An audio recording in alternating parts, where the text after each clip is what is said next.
Are we live? I think we're live. Let's kick it off.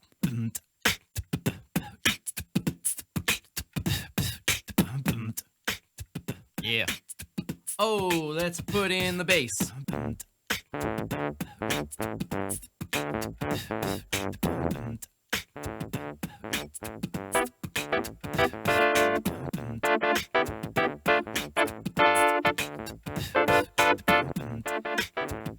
All right. What we got here today? Put your name in the. Tell me in the chat where you're from. See, King Gaming is back. We got William. We got Clever Goat. Where are you guys from? Let's welcome you to the stream today. We're gonna do a little welcome riff. Sounds good. Welcome to the stream today. Yeah. Welcome to the stream today. Yeah. Welcome to the stream today. Woo, yeah. Welcome to the stream today. Woo, yeah. All right, see who we got. We got, reverb. We got Poland. Joshua's here from Vancouver. We got Romania, Lancashire, New York, India, France, Hungary, the Netherlands. Clever Goat says, let the show begin. Hey there, Luciole24. Haven't moved since Saturday. Ignatius from Russia. We got Tobu from India, Philippines, Texas, Lebanon, Ontario. Hey from Norway, Israel, France ×2. Very nice. Hello from Switzerland. We got people from all over the world. Welcome to all of you. London, Austin, Minnesota. Hey from France, Missouri. How are you today, Tim? I am doing okay in gaming. We have a very special guest on the show today. I would like you to give a very warm welcome to one of my favorite YouTubers. He is they are the creator of the very popular music theory program 12 Tone on YouTube. Welcome, please, Cory Arnold. Yeah. Welcome to the stream today. There you go, Cory. Do you feel welcome? Yeah. Very welcome. Thanks. Thanks for having me. I wasn't sure if you could hear the whole looping. I thought it might be really weird to do all that. I don't know. I've been having fun with this this COVID talk show format, trying to make it a little bit more colorful as the days goes on. Yeah, how you doing? I'm good. I've been, just working from home, which is not a huge change for me. So I've been keeping relatively busy, but not much change. Yeah. It's in some ways our lives are changed less. Yeah. Than the average person's. Yeah. There's some YouTubers who go out and film on location, but like for us, it's been. I do most of my work from my bedroom or my kitchen table anyway, so yeah, it's been. But yeah, and you get to see all the the late night hosts trying to do what we do, and realizing that their stuff just doesn't work in that format. Because they don't have any audiences anymore. Like I'm surprised they haven't tried to like bring back like the canned laughter and like canned applause. The laugh tracks and things. Like at least do it as like a gag. Yeah, or something. I don't know. Because did you see like Seth Meyers had a. Did you see the Seth Meyers one? He had like just went on a rant mid like thing about how hard it was to be a YouTuber. No, that's like. I mean, that's very nice of him. No, what did he say? No, I appreciated it. It was just at one point, it was just like, yesterday I had to throw out a take because a bird wouldn't shut up. And it's like, I live on the path of like 2 different airports. I don't know what you want from me. But yeah, you were telling me before we got on that you have like a pretty defined schedule, eh? Yeah, that's sort of I tried for a long time. I was doing weekly video, but I still keep like I know like which days I'm doing what. I guess like usually like obviously there's research first. I don't like schedule research because who knows how long that's going to take. Yeah. But then script writing is Sunday. Audio is script writing Saturday, audio Sunday. Monday is animation directions, which is today, which is where I just decide what I'm going to draw. Tuesday I actually film, and then Wednesday is editing. And it just like it's kind of conveyor belt factory production line approach, but it works. I don't know. And it gets the videos out. So I mean, like the fact that you're making like at this point you're making like 12 to 14-minute videos Yeah, every week is yeah. that's damn impressive. Like I don't know if Thanks. I know anyone else who's, well, like aside from like the insane, I don't know, like daily vloggers of the world. Yeah. Like in our space, like the educational space, like do you have any help, or are you doing it all So yourself? I work with my sibling, who Okay. so does script review to make sure that I don't get too esoteric. So they don't have like a music theory background, so they'll Mm, read the script and make sure like does someone someone who's reasonably intelligent but doesn't know this specific topic, okay. and they understand it, or am I just talking to just music theorists? Yeah. And so that's sort of how I train. Obviously, as my videos can get pretty complicated anyway, Yeah. but it's always useful to have a second set of eyes. And then they also like help me when I'm doing the animation directions, and whenever I'll sometimes get stuck and be like, I don't know how to represent this, and so I'll just write down for now, just like doodle on the theme of whatever, like doodle on the theme of Yeah. freedom or doodle like whatever, and then just like before filming, we'll sit down and talk those through, and then also when I'm filming. They'll just like keep an eye on the shot to make sure the page stays aligned because I can't see the camera from where I'm Hmm. sitting.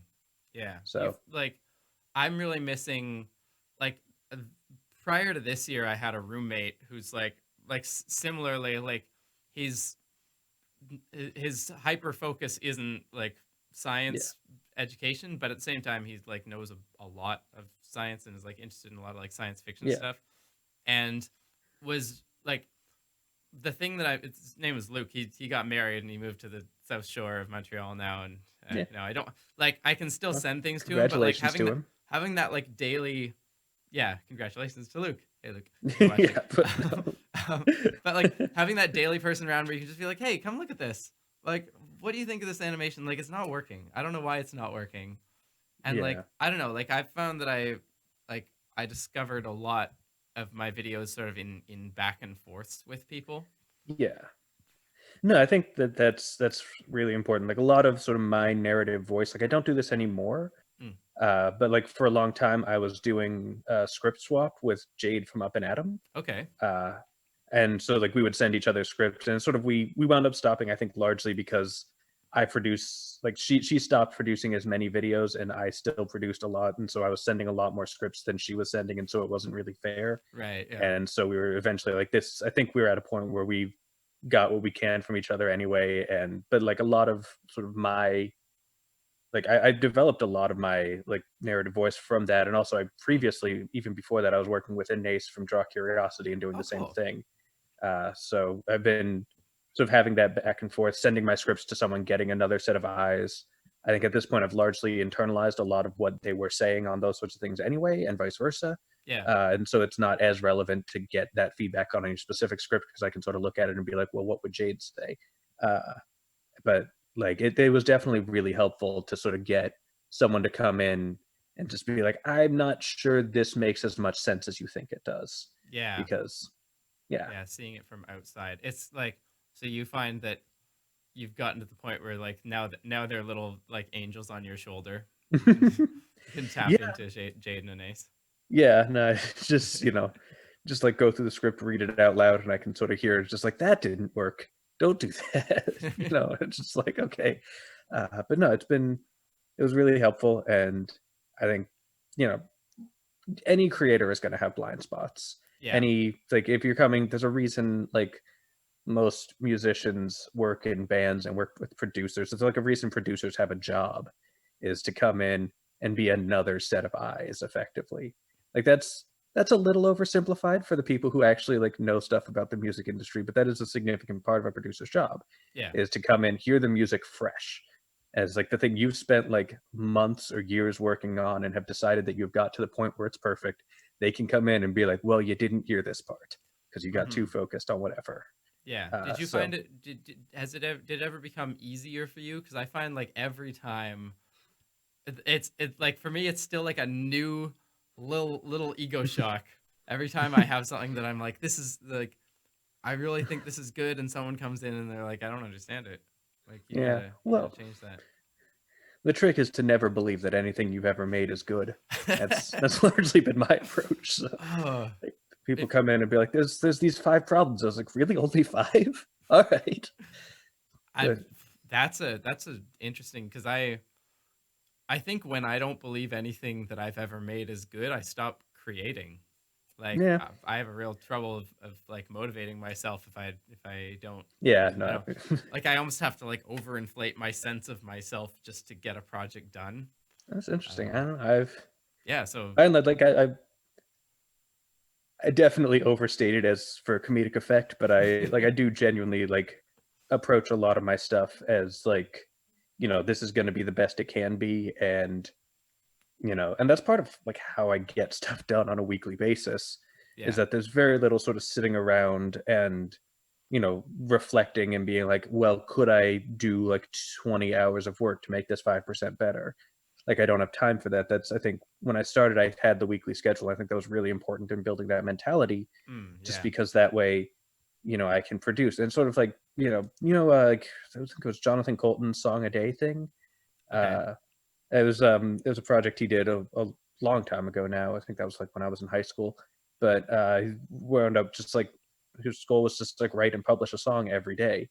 And like, he did some fun stuff. He did some stuff that didn't work, but it was just like, at the end of the day, it's done, it's out there, and you can move on to the next song. And it's a great way to sort of hmm, flex a lot of different muscles quickly, because when you get like really like hyper focused on one project or one like iteration of a product, then you wind up like not building a lot of the skills that like you can get through quickly. And so then I don't know, I found it very helpful to just have a publishing schedule for a long time. yeah, yeah. I've And That's definitely been one of my downfalls for the yeah. past lifetime of my channel, is that like obsessing over one thing, Yeah, wanting that to be perfect to the exclusion of yeah, all else. Like this has been, I don't know, this has been a bit of a, I don't know, I feel like I'm on a pretty good learning curve on this live streaming thing, because this yeah, is the 11th one, and already I'm looking back at my first ones and being like, okay, we figured some stuff out. It's yeah. there is, Learn, yeah, there's something move about doing forward. that Yeah, scale that would be really cool to do, like a song every day. yeah. It'd be a real challenge. Yeah, no, especially like, yeah, if you're doing a bunch of like acapella layering and whatnot, that would Yeah, be I mean, I guess so, but who like, knows? Like you start yeah. with something that's, I Is don't that know. was something you could do? Have you seen Guitar Jacob and voice or Collier something? work? Have you caught any of his like I Harm You streams? No, I haven't. Man, that guy, like, he's got just a mess of hotkeys going on in his Logic sessions. So like, when he's trying to do like a bit of an acapella thing, it's just like, "Doo, doo, doo, doo, doo, doo, doo, doo, doo, doo, doo, doo, doo." All right, is that chord? Perfect. We're moving on. It's like, whoa! Like you watch him, and it's just like this brain, like tsunami of information.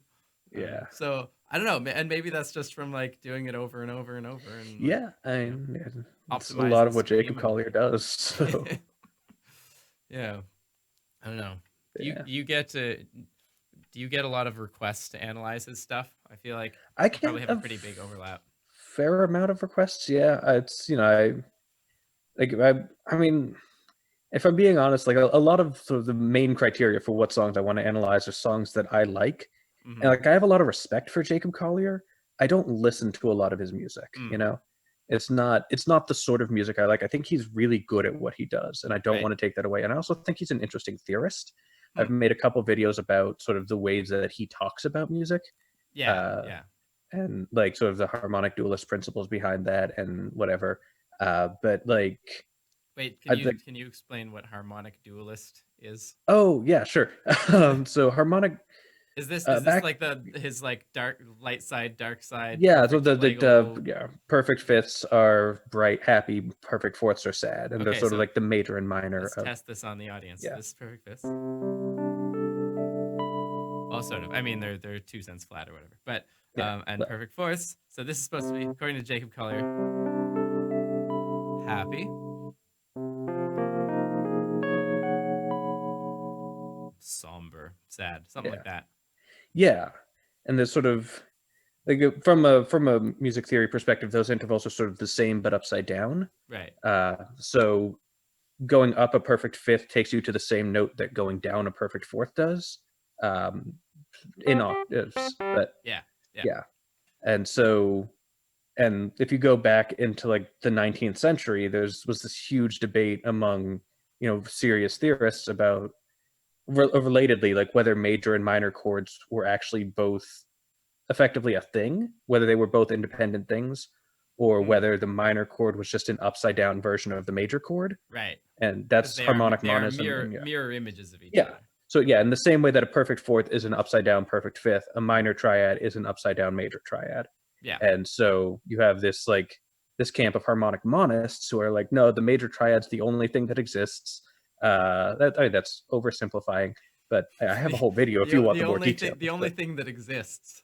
Yeah, there's no, but we're gonna reduce everything down to like this one triad. Okay. All music sort of comes from the structure of this major triad, whereas the harmonic dualists were like, no, the minor triad is also its own separate thing, and they sort of built models that would sort of make them equivalent, whereas the monists were building models that made the major triad primary and more important. And so you get this sort of back and forth of arguments about like, when you get into like overtones and all these complicated like scientific arguments, because it was the 19th century and they had to make music into science somehow. Hey, like, we can still try. We can still try. Look, you're talking to a musical scientist here. If there's a way to turn music into science, damn it, I'm gonna try to find it. I mean, you're turning science into music. That's completely different. True, but you gotta have backflow one or the other. Yeah, but no, it's like you had this whole thing, and I think like if you follow that sort of philosophical line to Jacob Collier, I think it's really interesting. And then there's a bunch of stuff they talk about, like negative harmony, that caused a huge sort of explosion a while back, which is a related thing, where basically you take chords and then sort of flip them around an axis within the key. So you sort of pick a point, usually halfway between the root and the fifth. Yeah. And then just take all the notes and just sort of flip them around that like a mirror. And then you sort of get that sort of dualist approach. And then that also theoretically is supposed to lead you to other chords that have the same basic behavior. So the classic example is like the 5 dominant becomes 4 minor 6. And that's supposed to resolve to 1 in the same sort of way. If you want to play that, I don't have a piano. Okay, but, so in the major key, we've got like a dominant 5 dominant going to resolution. So then you're trying to flip over these two keys, like between those. So in this one, the fifth becomes 1, 1 becomes 5. The major goes to minor, so then you're ending on that, and then. The 5 goes, you invert it over there. Wait, okay. So I'm confused. The 5 becomes 4 minor 6. Okay. So if I don't know what key you're in, but I'm in C right now. So we got C. So yeah, F minor 6 or D half diminished 7, whichever is easier. That. So then flip that over and you get like that. Yeah. 4 minor 6. No, that's not right. Like F, A flat, C, D. F, A flat. Yeah. Okay. Yeah, and that's supposed to sort of resolve in the same way. Oh, because you had the dominant 7 in there, so it would be like there's the chord to the resolution, and then Ooh, I mean, I like it. Yeah, it's a cool sound. I like the going to the major there. Yeah, no, it's a really nice sound, and it's sort of, and like that was a big thing that blew up, and I think that a lot of the music theory world sort of turned around and looked at like the argument, and it was just like, I'm not sure this means as much as you think it does, because that chord works great, but then that's the only example anyone ever used. And so you go look, and then there are other examples. There are other things that like show that this model can produce things that have the same behaviors. Well, I've seen some negative harmony like inversion covers of popular songs that have had really interesting results. Like there's a pretty popular one on YouTube of What a Wonderful World, I think, and it like they invert the melody and the chords around this axis, and it's a really different feel, but it actually does like work as a song. It does work, yeah. And and that was sort of what I was interested in when I started looking at it. It's just like, if this works for chords, then it works for individual notes, and that sort of gives you these clear pairs of notes that behave similarly, and if you take the same sets, then you get the same results, and that sounds more complicated than it is. I'm not sure I explained that well, but again, I did a whole video about this. Uh, Yeah, well, but yeah, all the intervals are respected, right? So, and yeah, if you're just flipping over the axis, so if you've got but this upside tritone, down. yeah, So the tritone tritone to does, yeah. a minor six, which is the same as a major third.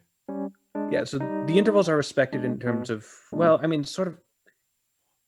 The thing is that they're respected relative to the mirror point, the reflection point, Yeah. the place between the.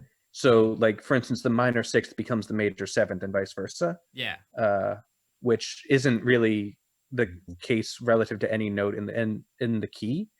It's not respected relative to that. It's respected relative to this point halfway between the major and minor thirds. Yeah. And so you get this thing where, like, you can sort of look at those and be like, oh, so the major seven resolving up to the root feels kind of similar to the minor six resolving down to the fifth, Yeah. and that these have the same sort of directional pull to them, and that becomes, I don't know, I think a more interesting. In those chords, it feels more like it's like the tritone leading to yeah, whatever it is, the minor. So like there we go, that, and then it's the same thing. It's the same two notes on top, right? So I guess that sort of makes sense to me. Yeah, no, I think it makes sense. It's I lost track of my point. I'm not sure. We were talking about Jacob Collier. Yeah. But like, do you think?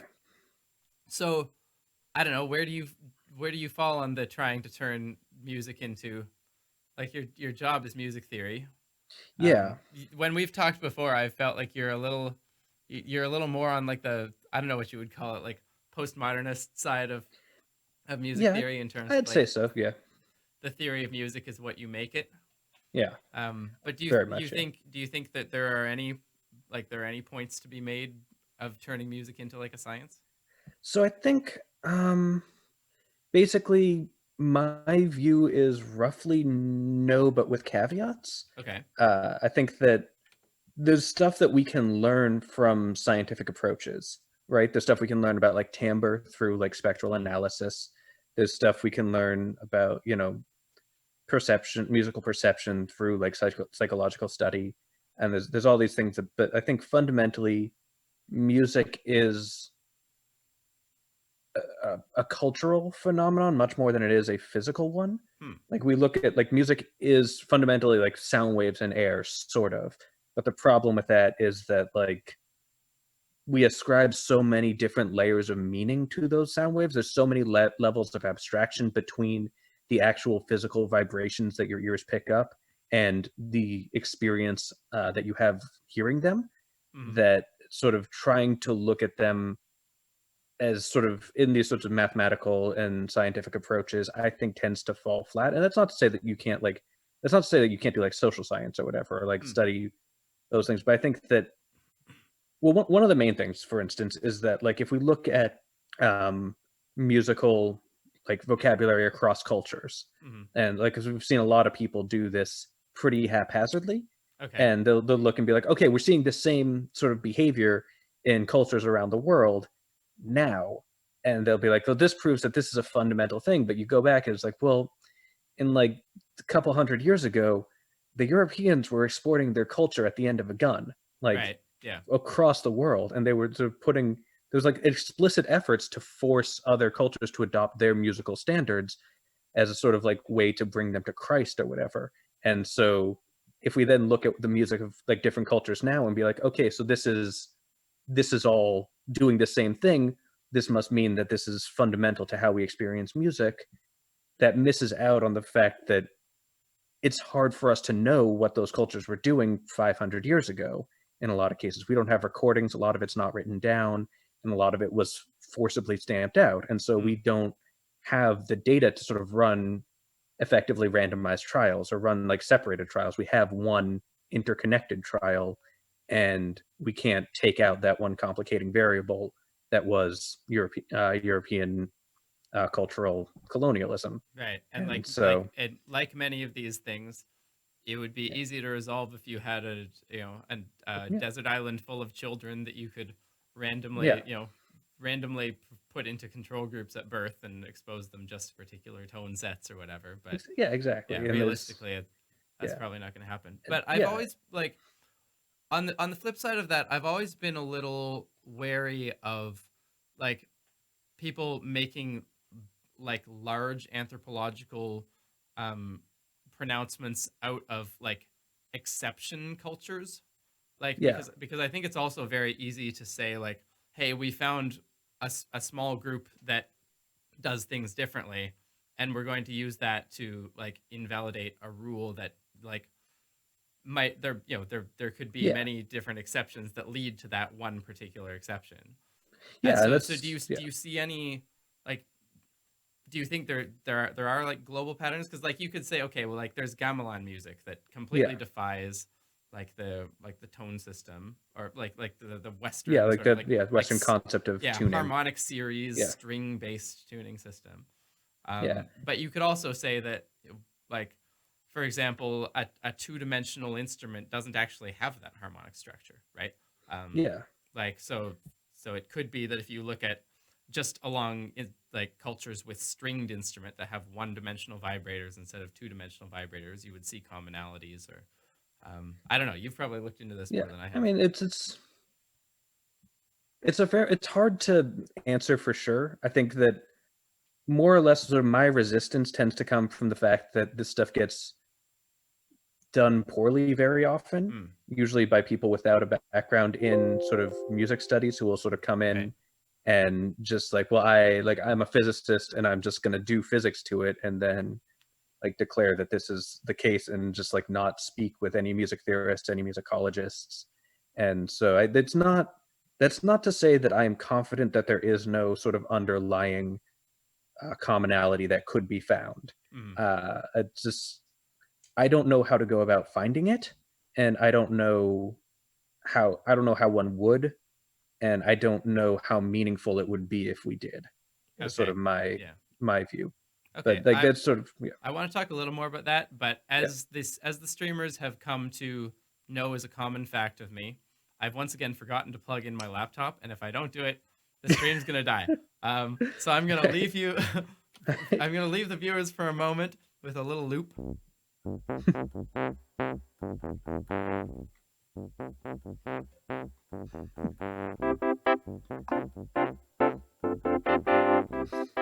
And you can use this opportunity to take a little drink of water, as Cory has just done. I'm gonna be back in 1 minute. I'll take you off the screen, Cory, so Okay. you don't have to like entertain Just sit people. here and We'll be back in a okay. moment. Okay.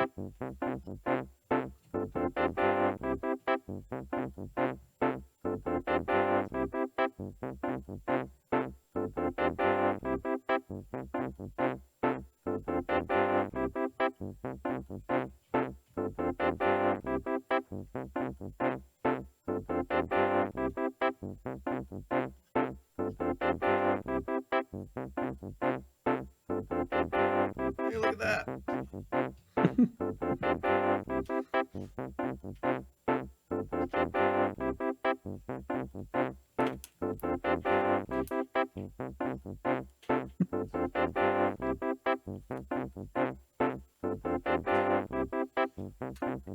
And we are back. We're good. we're, we're back with Cory Arnold from 12 Tone. I hope that was a real good. If you haven't done that particular, if you haven't actually hydrated since then, this is your hydration tone. Please take out your water and begin hydrating now. Well. This has been your hydration break. All right. Hey. Yeah, I think I so the physicist in me is gonna push back a little bit. No, go I ahead. think because the one thing like something that like I can't honestly tell you how much of this is like bias on the part of having someone tell me that I like something and finding out that and deciding that I in fact do. Um, Yeah.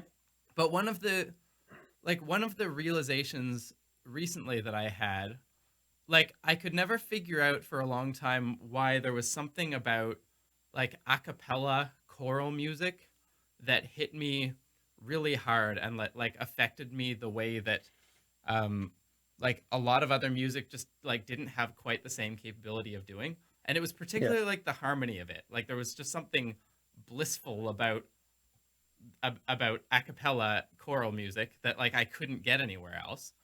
And I think I figured it out when I realized that like it's the difference between equal tempered major like chords and like yeah, uh and just what's the opposite? intonation. Yeah, and just intonation chords. And like when you hear like a I don't know like a barbershop quartet like lock into that third, um, Yeah, and like there's no beating or resonance or whatever. Like there's this like thrill to it that I recognized before I knew that was a thing, and then when I found out it was a thing, it was like an explanation of my previous psychology. And so like having that knowledge that like there's something sort of in the physics of like the harmonic series that actually predicted my appreciation of music, I think puts me a little bit in a different like theoretical box.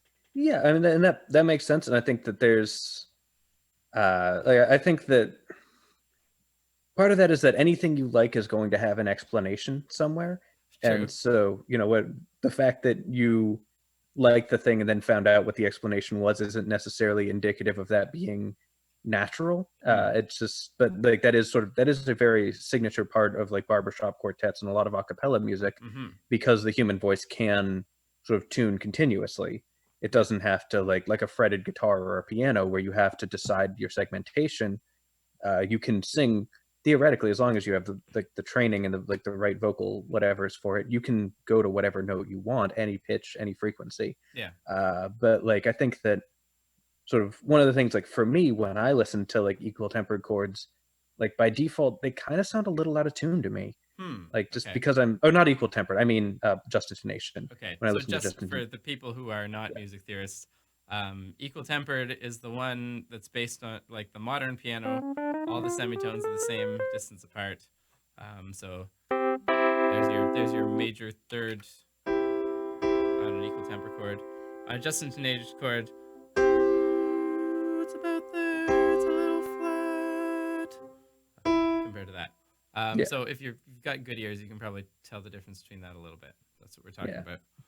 but So yeah, that that's like that chord, that actually like the third sounds flat to you. a little bit like it's not like it sounds bad. Like there's, Hmm. like I've spent enough time looking at tuning whatever's, but I listen to so much contemporary music. Yeah. Then, I don't listen to a lot of acapella stuff. I don't listen to a lot of barbershop quartets. I listen to like pop and rock mostly. Hmm. And so like in those, everything is equal tempered. And so it becomes very natural for me to hear like equal tempered thirds as correct. And so that's sort of what my brain has adapted to. And that's not to say that like if I hadn't been raised on like just intonation, I wouldn't appreciate that more. I think that's sort of part of my point, is that it is sort of culturally relative what you get used to. I think And yeah. I yeah, think there is an element of that for sure. Like for yeah, example, I have a friend who has perfect pitch, and like perfect pitch to the point of like she can recognize like an yeah, A440 precisely. yeah, And so music that is off of that pitch will bother her. yeah, And like that is a crystal clear example of this has been taught to you, because there is yeah, absolutely nothing in the heavens that gives you a particular value of a particular frequency value of A440, unless you're one of those people who's really into 432 and the brain yeah. resonances. But even So so, yeah, if you were, that's not her case. For yeah. her, it's 440 is good, and if it's off, it's weird. She doesn't understand this color. Yeah, no, I had a teacher who had perfect pitch, Mm. but the piano she learned on, I believe, was a little out of tune, Oh was a little no. flat, and so like everything sounded a little sharp to her. Uh, Was it at least in tune with itself? Because that would yeah, be yeah, to the best of my knowledge. I mean, I didn't hear the piano itself, but there's sort of, it just seemed like, like all the notes were yeah. just a little bit sharp because the piano she had trained her like perfect pitch on was a little flat. Yeah. It's like a couple cents or whatever, or a couple hertz. Hertz, that's the one I'm looking Hertz. for. Yeah. Oh, cents works. Cents works too. Yeah. So a Yeah, cent is a hundredth of a half step. Yeah, a half step, and a half step yeah. is nothing particular in hertz because No, it's on a log scale. yeah, because hertz is logarithmic. Yeah, or Yeah. hertz is perceived logarithmic, but written linear. Yeah. So cents is how to convert hertz into logarithmic whatevers effectively. Yes. Which is like, in terms of actual like hearing perception, Yeah, we don't perceive hertz. We perceive pitches. we Right? perceive much more. I mean, it gets a little more complicated than that, sort of in terms of like we hear different registers a little bit differently, just because of the way our ears evolved. But like the basic thing is, we perceive hertz on a logarithmic scale, and therefore cents or half steps or whatever the intervals we use are a better way of describing what we're hearing Yeah. than than yeah. Do you know how precisely like because the way your ear works, you've got basically this Fourier transformer of a cochlea that breaks down the signal into frequencies and resonates little hairs that work at. I don't know how precise those frequencies are. Whether it's like there's like one hair cell that has a precise frequency, or whether your brain is doing a bunch of calculations of like this band is resonating and the peak is right here, and we're gonna figure out where it is. I mean, I'm not entirely sure. That's a good question. I know that in consecutive notes, the just noticeable difference for a well-trained person is something like 5 to 10 cents, depending on register. But so there is some range that your ear will just hear as like, oh, that's the same note. Yeah. But so if you play them together, you can hear the beating, and that will change things. And that's, I think, how a lot of like piano tuners, for instance, will like be able to hear more precisely and get the tuning, is like they play it against another note and you have the beating. I think. Yeah. I'm not a piano tuning expert. If that is incorrect, I apologize. I know there are piano tuners who can have like one note tuned and do the entire piano without ever going back to a tuner, which is crazy. Because I think they like in piano tuning you actually do adjust the bottom register to be a little off of like precise equal temperament. Yeah. Yeah. So my understanding basically is that most pianos are tuned with slightly wide octaves. So the idea is because the perfect fifth is a little bit flat in equal temperament. Okay. And so to sort of compensate for that, what they do is make it so that like the perfect fifth plus an octave, so the perfect 12th is correct, is like a perfect 3-to-1 ratio, which is what you're supposed to get according to sort of just intonation theory. And then so you get like octaves that are wide by like a fraction of a cent, and like fifths that are flat by a little bit less than they would be otherwise, and that sort of averages out. But as you go sort of to the extreme ends of a piano, that drifts. That's my understanding. So this is an interesting test of like which theories we have heard and latch onto, maybe because of our priors. Because the explanation that I remember being given and latched onto was that you had to do that more for an upright piano than a grand piano, and the reason why is because an upright piano has thick wound strings that are short on the bottom end, whereas a grand piano has like some amount of winding, but the strings are much longer, so they can be less wound.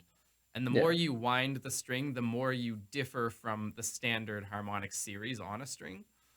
So you're gonna get your harmonics on the string are gonna be a little sharp when you're winding it really thick. So you got to tune the lower end down so that the harmonics line up with your higher notes. So that had been my understanding, which is a much more like physicalist. That makes a lot of sense too. Yeah. Understanding of why you would do that. Yeah. But I'm not a piano tuner. I think it's possible that everything I've said has been completely wrong.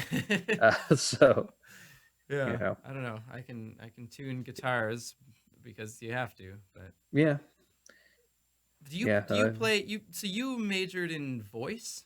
But voice, yes. Okay. I haven't warmed up in about 5 years, but I'm technically have a bachelor's in vocal performance. Oh man.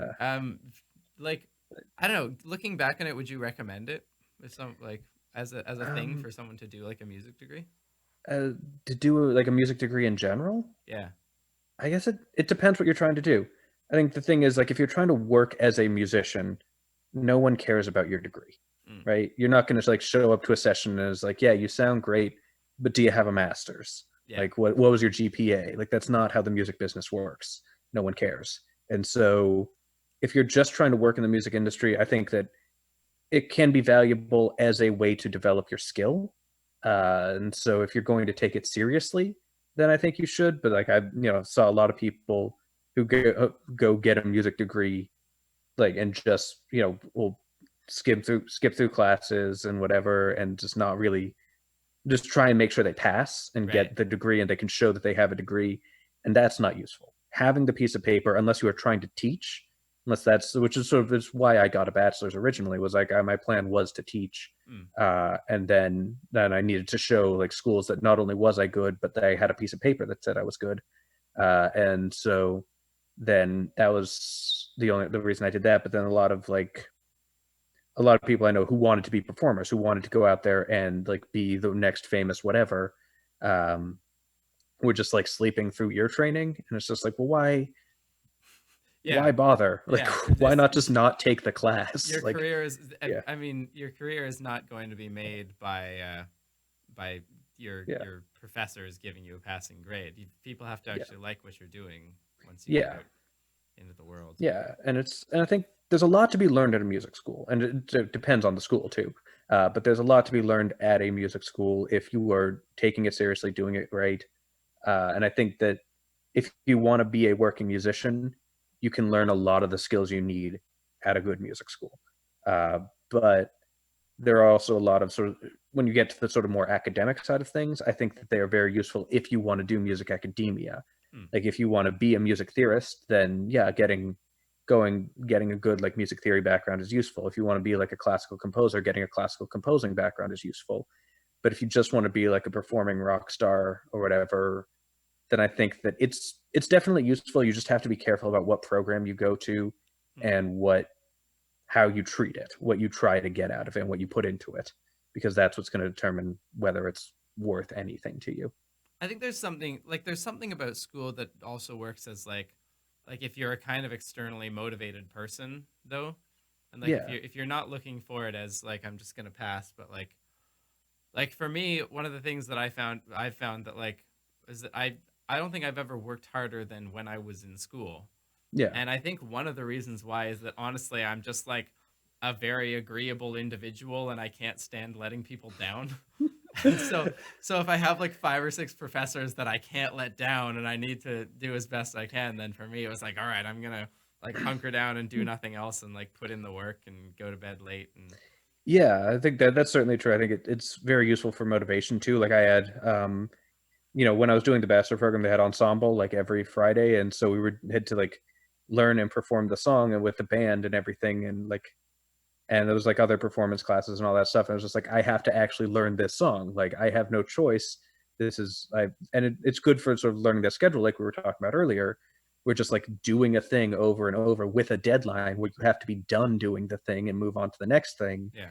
is useful for like building that habit of getting this stuff done, and b just like building the skills you need to do that stuff and do it quickly.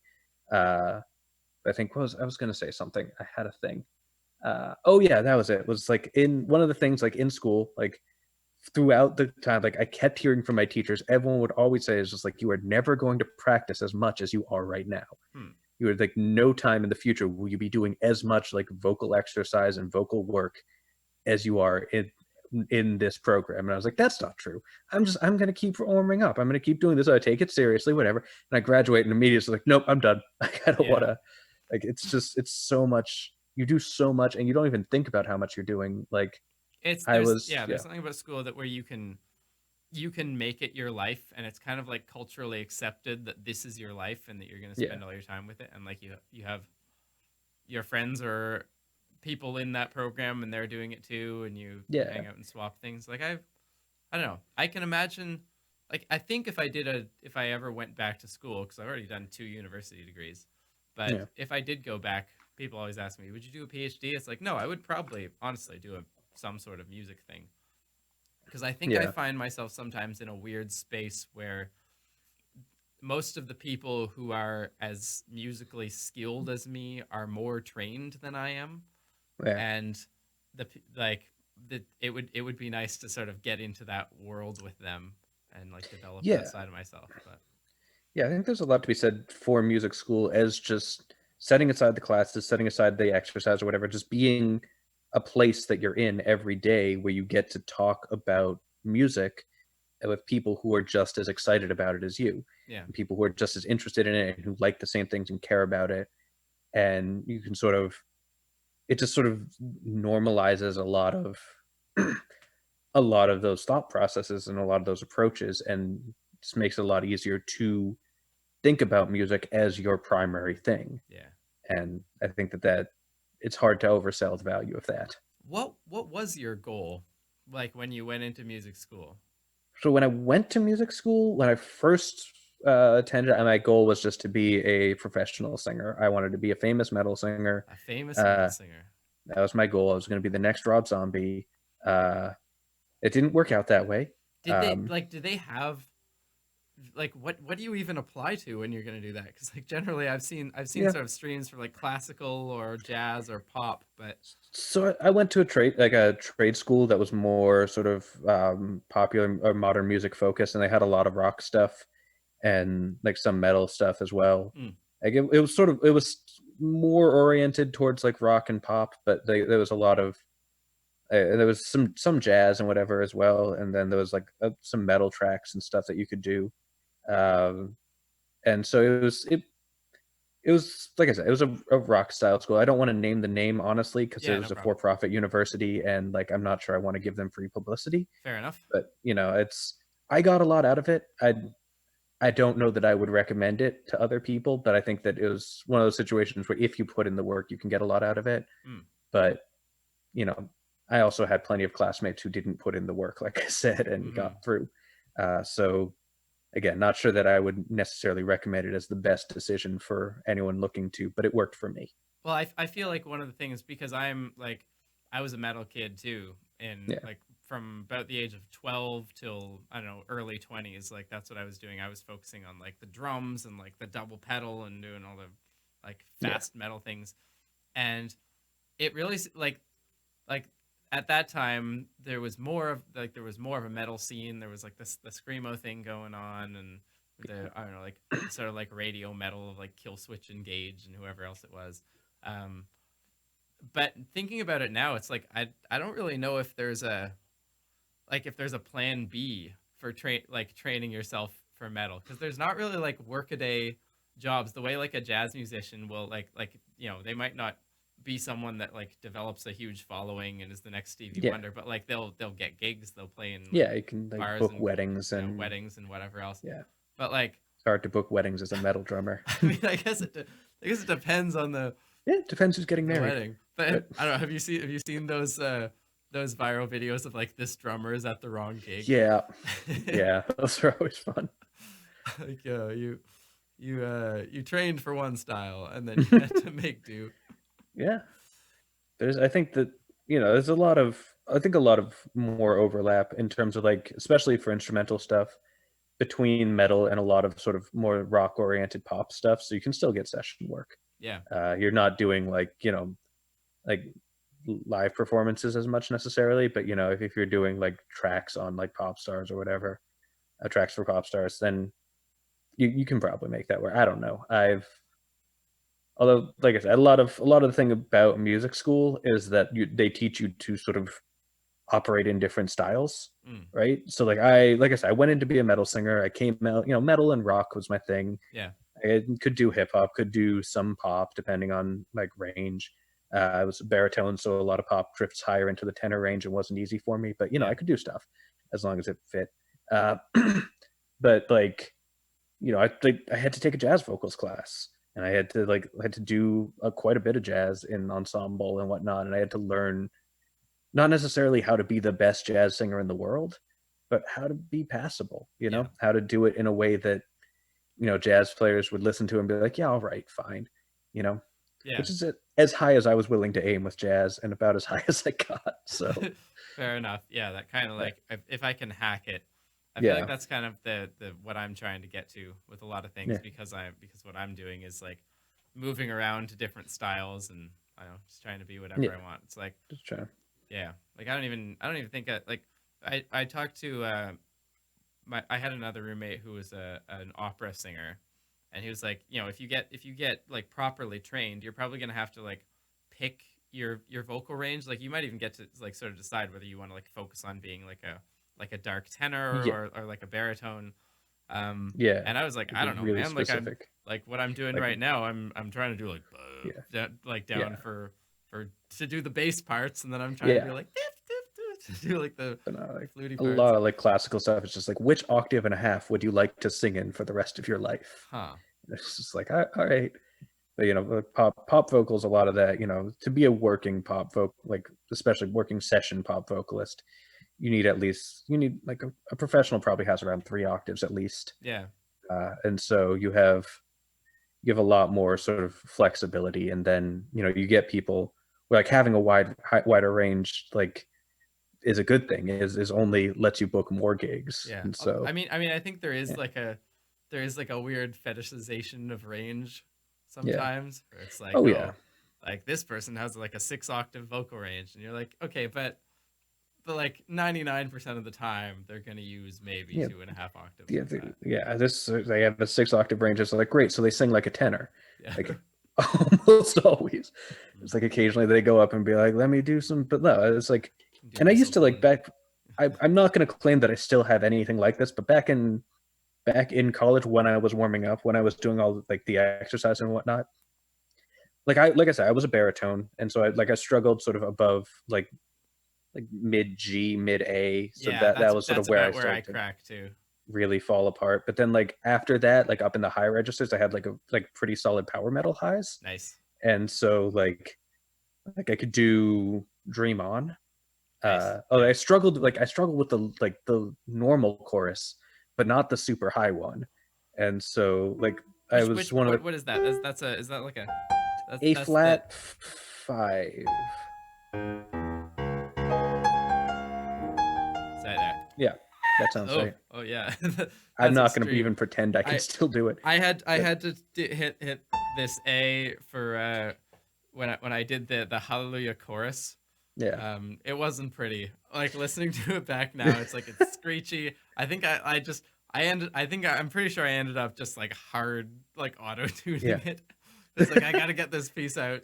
I can't yeah, hit this note, and it was like mid December in a super dry apartment without any like humidifiers or anything. And yeah. that was not a good. It's rough. In Yeah, retrospect, that no. was probably a very bad decision for my vocal cords. Yeah, well, and So, they seem to have survived it. So well, so far, I mean, I don't know. Like, I do think that it would be worth, you know, getting some amount of, hey, am I sure that I'm doing this in a way that isn't going to give me like vocal nodules over time? yeah, oh yeah. No, that's I think a big part of the benefit of especially like vocals, because the thing with like guitar, like there are ways to hold a guitar that's wrong and that will hurt your wrist over time, Mm, but like you can watch a video and have someone show you how to position your hand, yeah. and you can look and see, is my hand doing the same thing? You can't really do that with vocals. Like I can't like open up my throat and Yeah. show you what I'm doing with the Hmm. chords. Like And there's things you can do yeah, that genuinely sound great and yeah. that are still unhealthy. No, still, yeah, in the long term. Yeah. And you can develop nodes over like one bad performance if you really push yourself. Yikes. Like it's one of those things where like you can do permanent damage in a night, and it's not good. Yeah. Don't Yeah, that's I don't not recommend that for anyone watching who's like, oh, that sounds interesting. Don't. It's bad. good. But That sounds. You know what sounds interesting? You know you what know I'm gonna what? do tonight? Yeah.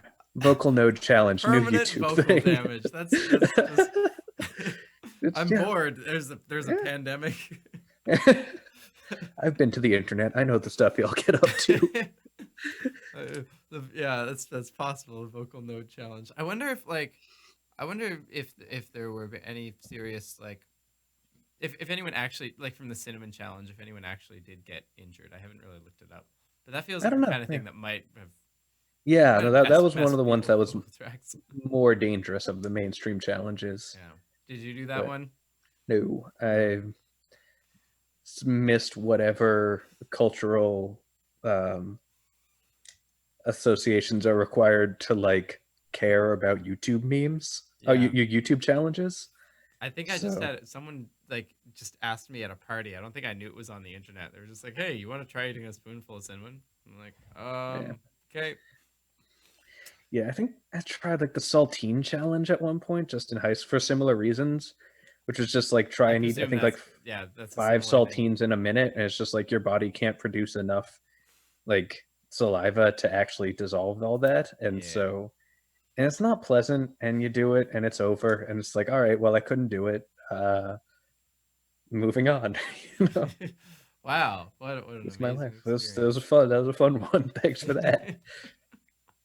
But yeah, Yeah. Let's see what's going on in our chat if we've got anything good. Um, I saw someone up here. Where was it? Jan Hoffman said that they were at a wedding in October that had two punk bands and a black metal band. So I guess yeah. that is a It's yeah. One wedding. I'm it's not completely hopeless for single-handedly you. keeping that industry If alive. you Yeah. if Corey, if you want to get back in the game, Yeah. there's No, a that's there's a plethora of one past wedding yeah. you could sign up for. Yeah. No, definitely looking to get back into the metal wedding singer game that I, you know, used to rule, I guess. I I don't. did sing at a wedding once. It wasn't Yeah. metal though, but my grandmother got it's a whole weird. My grandmother got remarried to Oh, my sweet. grandfather. That's a whole Okay. thing.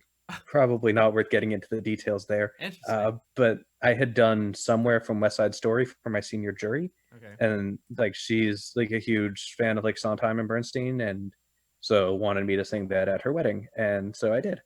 So I'm technically a wedding singer and a metal singer, so technically a wedding metal singer, There I you go. guess. There you go. I've Uh, done I've done a few weddings, yeah, like just because I don't know. I a lot of my upbringing in music back in the day was like church music. yeah, So when you're a church musician, you know a lot of people who get married for one thing, yeah, and then you know a lot of people who are like, "Hey, why not? Like, you can yeah. you can No, do it."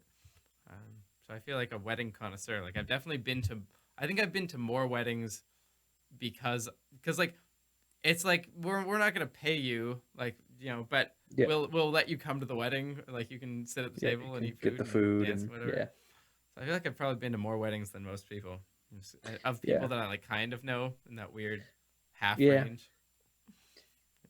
Yeah, and I actually sort of just before like this whole world situation blew up, Hmm. I actually like went back east for a friend's wedding, and it was like I think the first time I'd ever been to a wedding for someone who wasn't family, and it Right. was cool.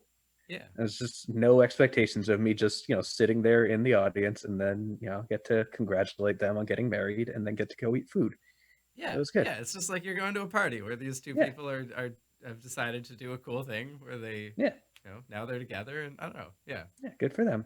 I appreciate it. There's, but yeah, no, so this is not the wedding connoisseur you apparently are. Hey, maybe I can make that part of my brand. Tim Blay, acapella Acapella scientist, science and weddings. wedding connoisseur. Like not no, I can come and sample your wedding, and just like rate it. Start a daily vlog. Have you ever watched Four Weddings? It's an immensely bad TLC show about like four brides that agree to all have like a themed wedding, and then they all go to like each other's weddings and critique them. It's a I don't I had Sounds a interesting.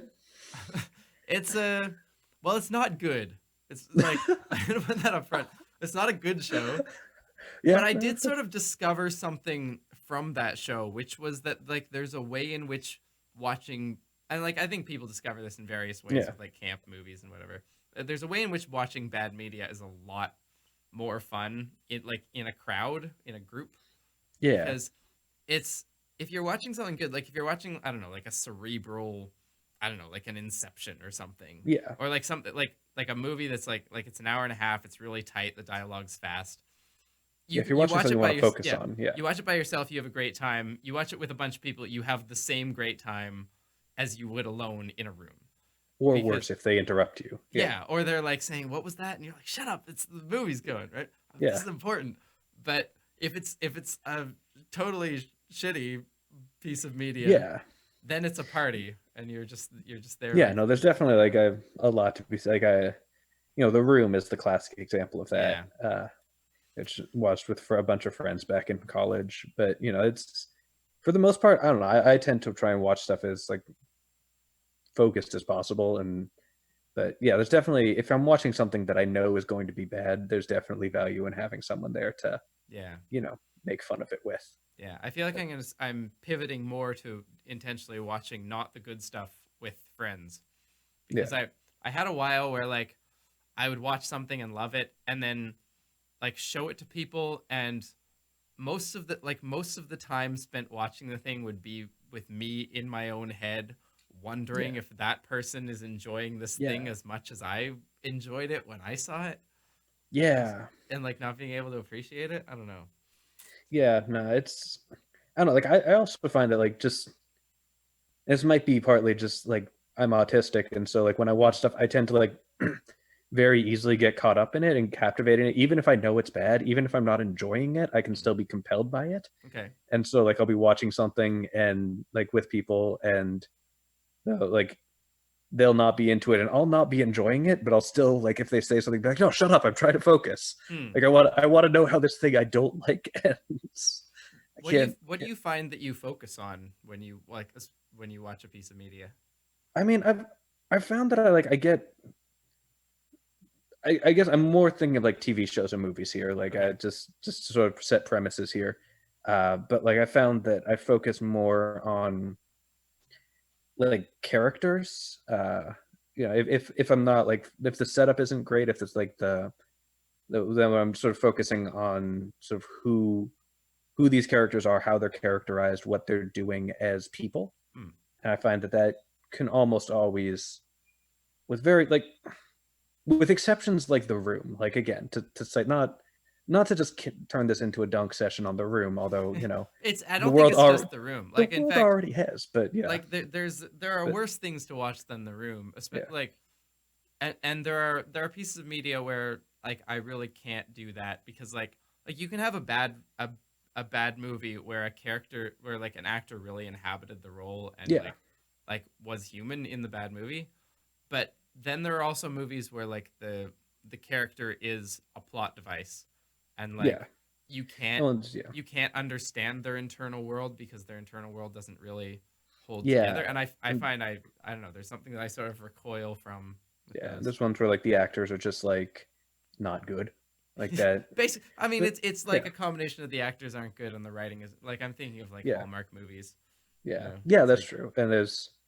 And in some of those cases, like I don't know. I also sort of as I get older get like less into like mean media, hmm, I get less into just like watching stuff that's bad to laugh at how bad it is because most of the time someone thought it was good and was trying to make something good. yeah. And part of the reason I bring up The Room so much and is just that like at this point Tommy Wiseau does not care.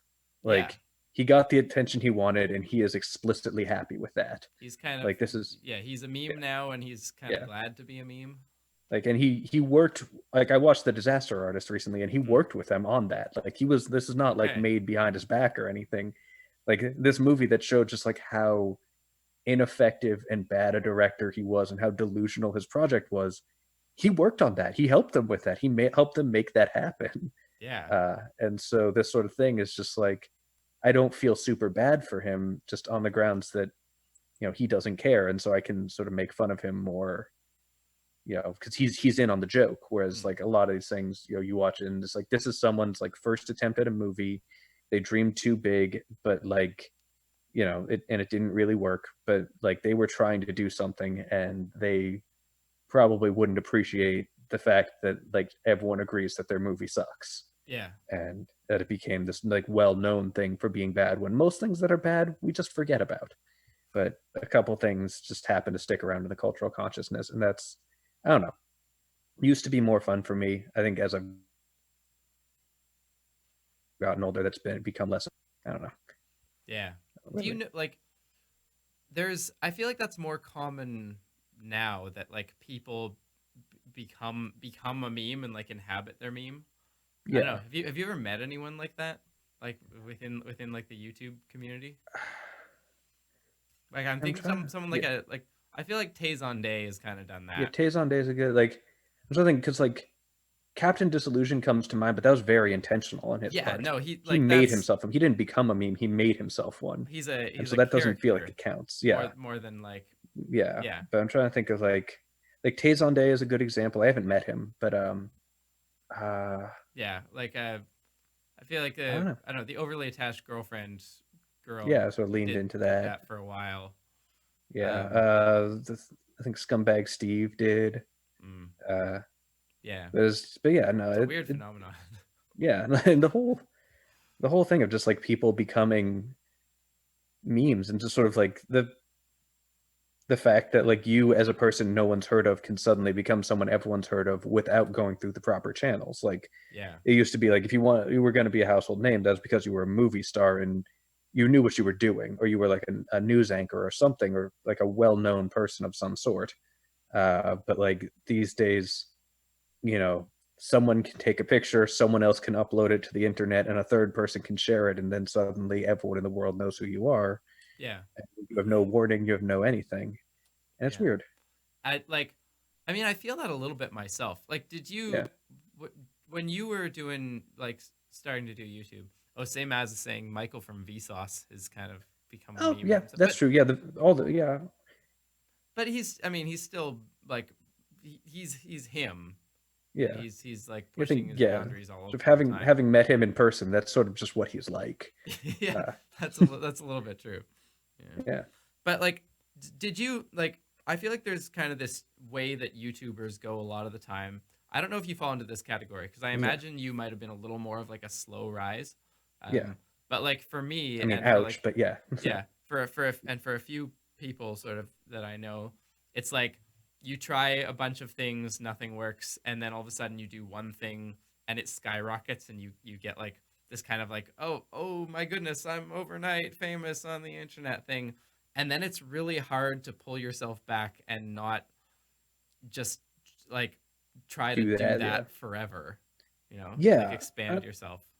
And I still definitely had that. I mean, like I was making videos for I think 2 years. So I was making videos for about publishing for about a year and a half, and then I stumbled on the song analysis idea, Mm. and that was my dad's suggestion actually to give him credit. But like he suggested when Leonard Cohen passed away, it's like, oh, Leonard Cohen's famous song Hallelujah, it describes the harmony in the lyrics, Yeah. and that's really interesting. So what harmony is that? What is a major minor Yeah. fall or a major lift? And it turns out those aren't actually technical terms, but he didn't know that, and it was led to an interesting sort of delve into the Yeah. harmony. Goes like this: the fourth, the fifth, the minor fall. I don't know why there's a fall there. Minor fall, the major lift. Yeah, that I'm not entirely sure. Like that, my working theory is that it has more to do with sort of the key, because sort of I think that a lot of that song plays with sort of the interaction between the keys of A minor and C major. Mm. Like it's pretty clearly C major, but it flirts with A minor in some interesting ways. Yeah, especially in the chorus. Uh, and then Yeah. Yeah. so then I think that's sort of less sort of falling because the harmony rises, the melody rises, everything goes up. And so I think the fall is more about falling back into that minor tonality than it is falling in any sort of like directional sense. Like an emotional fall. Yeah. Like okay. Yeah. Yeah. That's my theory anyway. But anyway, so I started doing those, and then like about 6 months later, this was Chris Cornell passed away, and I was like, obviously, like Soundgarden was a big deal to me, and so I was just like, I'm gonna do a video about Black Hole Sun, Mm. and that got recommended. That came out like the same day that I think it was Regina Spektor released her tribute cover of Black Hole Sun. Ah, And YouTube was like, oh, these are about the same thing. I'm just going to put this in the recommended sidebar for this. you got this And wave. so suddenly, yeah, it just took off, and it took off. It went like 50,000 new subscribers in like a couple months or something. Mm. Like that's on YouTube scales, not huge, but like But relative it's to what still I was doing, yeah, 50,000 people to you, an yeah, individual who yeah, previously did not have that. yeah. And it's Yeah. sort of like all of a sudden, like I had this video that was getting like over 100,000 views, like and at the time that was like ridiculous. And so like I still sort of had to consciously over time, and I still have to just be like, I'm not just gonna make song analysis videos. Yeah. I don't want to just make song analysis videos. If I just make song analysis videos, I'm gonna get bored and stop making videos. And so just like that knowledge that like fundamentally that's kind of what my audience wants of me, a lot of them. Mm. And they want me to make song analysis videos. There's a lot of people who only watch those. But like I feel like for my long-term sanity and for my long-term sustainability, I don't think that I can just do that. And I think that, I have a not insignificant audience that appreciates the other stuff too. Mm. I don't want to throw them under the bus or anything. And I'm glad they're there. I feel like, sometimes there is that tension of just like, I know which videos I could make to get more views, Yeah. and I'm not always going to make them. Anytime I want, I can get a couple 100,000 views by making a video about Led Zeppelin. Like that's not. I know that this isn't like it's not a hard code to crack, Yeah. or Pink Floyd or whatever, and just like, but it's more interesting to me to sort of spend more time looking at other things too. And I think it's also better. Like results in better analysis because I'm like spending more time reading about other models and spending more time thinking about like the song I'm doing this month. I sort of had to bust out some techniques that I learned like a month ago for a video I was making. Mm. And so Yeah, like well, if I I think hadn't, like yeah, also the more like I guess hard theory type yeah, things that like won't go viral.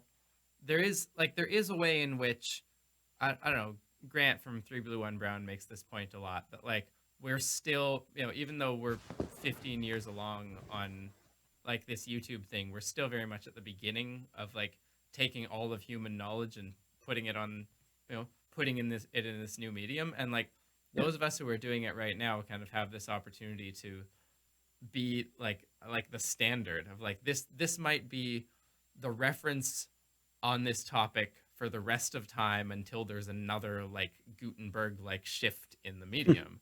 And yeah, I think it's worth thinking about that and like taking it as, oh wow, like that I like there's a bit of a responsibility there of like, yeah, do this well, and also like an opportunity to think, beyond like the 2 week spike that this is going to have, like is this something that people are going to reference back to, in 5 years or in 10 years. yeah. And just yeah, and you never know, like with videos that can just like sit there for like 6 months and then blow up for no reason. Mm-hmm. Like Yeah. YouTube is absurdly opaque, and you never know what it's gonna do. Like for the longest time, like that my top, like I would like look at my videos assorted by views and look at my top whatevers, and they would all be song analyses. Yeah. And like right now, I But don't even think that's to be yeah, expected, yeah, right? Like it's the yeah, same way that all of my top videos are like they're pops, they're yeah, whatever viral pop song I was doing, right? Like yeah, if there was something that was the flavor of the day and I managed to hit it, which is fairly rare, yeah, because it has to be the flavor of the year before my yeah, production yeah, schedule lets me yeah, actually get around to make something. But like yeah, those aren't my favorite videos. Like I'm proud of a lot of them, but the ones that yeah, keep me going are the ones where I'm like pushing and experimenting and like yeah, and trying that's something weird a lot of the time. yeah. I And don't know. the thing is, like, when I look at like my top stuff now, like the second place one is not a song analysis video anymore. Hmm. It's a video I made about writing lyrics, Okay. and there's a lot of stuff on that. Like, so look at like because YouTube sorts like 30 videos on per page, Okay. and so I'll just look at that first page just as a sense of like what I've been most successful with, Right. and like that is getting less and less song analyses. Like, there's Hmm. more other stuff that I'm making because I think partly I'm getting better at making things at like I'm getting better at titles than thumbnails, is what it is. Like, let's not pretend that YouTube is more complicated than that. That's But definitely, yeah. yeah, That's I'm definitely getting better possible. at like promising a story in that and then delivering. But yeah, And and it's so, also that people like, I don't know, people are looking for like, I don't know, a more powerful motivator than I want to learn something interesting is I want to learn a skill or like something that like yeah, there's some facet of myself that I'm trying to improve or know, and like that's what I get out of your. So like I'm definitely one of those people that, like, if I see you put up a song analysis video, I'm like, okay, that's kind of interesting. But if I see you make a video of like, here's this strange alternate way to look at music, I'm like, click right now and watch the whole thing. So yeah, I don't know. Like Yeah. for me, I'm trying to improve myself and like my understanding of how this medium works. A lot of by medium, I mean like Yeah. music. Yeah. We're getting a lot of comments in the chat. I want to make a note to the people in the chat. I know that I've been patronizing you with these nice hydration tones where you can reach down and get your bottle of water and take a sip. But also, you're allowed to drink without me playing the hydration tone. This is not an exclusive thing. If I'm having a conversation and I want to keep the conversation going, you don't have to you don't have to be parched and dying because I have not yet played the magical notes. You are the master of your own destiny. Yeah. You can do what you want. You can take 2 sips or 3. It's crazy. Whoa. Let's not get out of hand here. The world is under your control. Existence precedes essence, and most of your opportunities will go unrealized. So take charge of whatever ones you can. This has been your hydration moment. Cory, what are you excited about to like analyze and figure out and talk about these days? Like what are you looking at right now? I mean, I don't know. I recently, like I said, I don't plan that far ahead, but I recently did a video about Philip Tagg's loop function model. Sort of a way of explain that. Maybe I was about to. The loop function model that I know is this function model that I know is the function model that I know is the.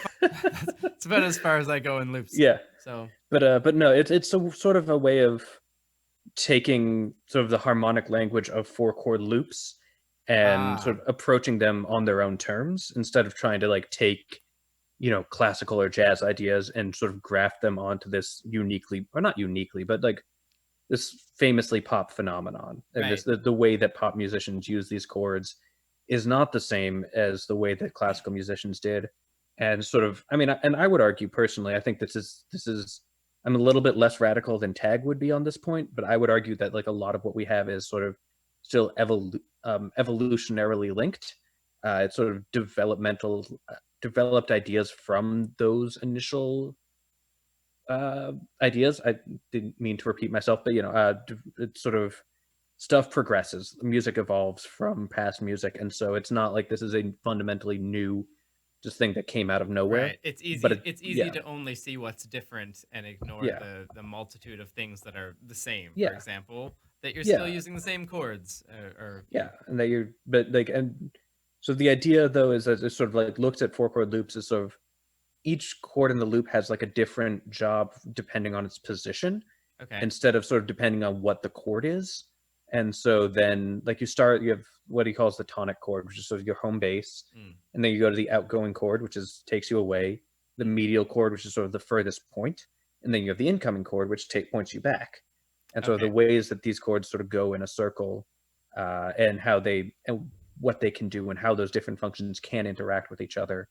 It's really interesting. It's a really flexible model. Okay, so do that again. So if we're doing like the axis of awesome, the most basic 4 chords. Yeah. So this is the tonic chord. Tonic. Yep. Yeah. And then you leave jump the outgoing chord into the outgoing chord. Yep. Which then takes you to the medial chord. And you said this is like the sort of like the furthest away.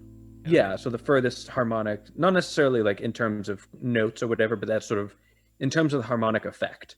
That's the idea of medial function, is that it's far away, it's distant, it's sort of you can think of it as like a secondary location, right? It's a little harder to jump right from this back to that. Like it's a little odd. It's in some ways it's too close in a way that like doesn't lead properly.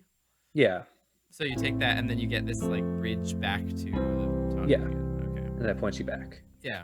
It's interesting how like that's a loop where depending on the song, different ones of those chords serve different functions, right? Yeah.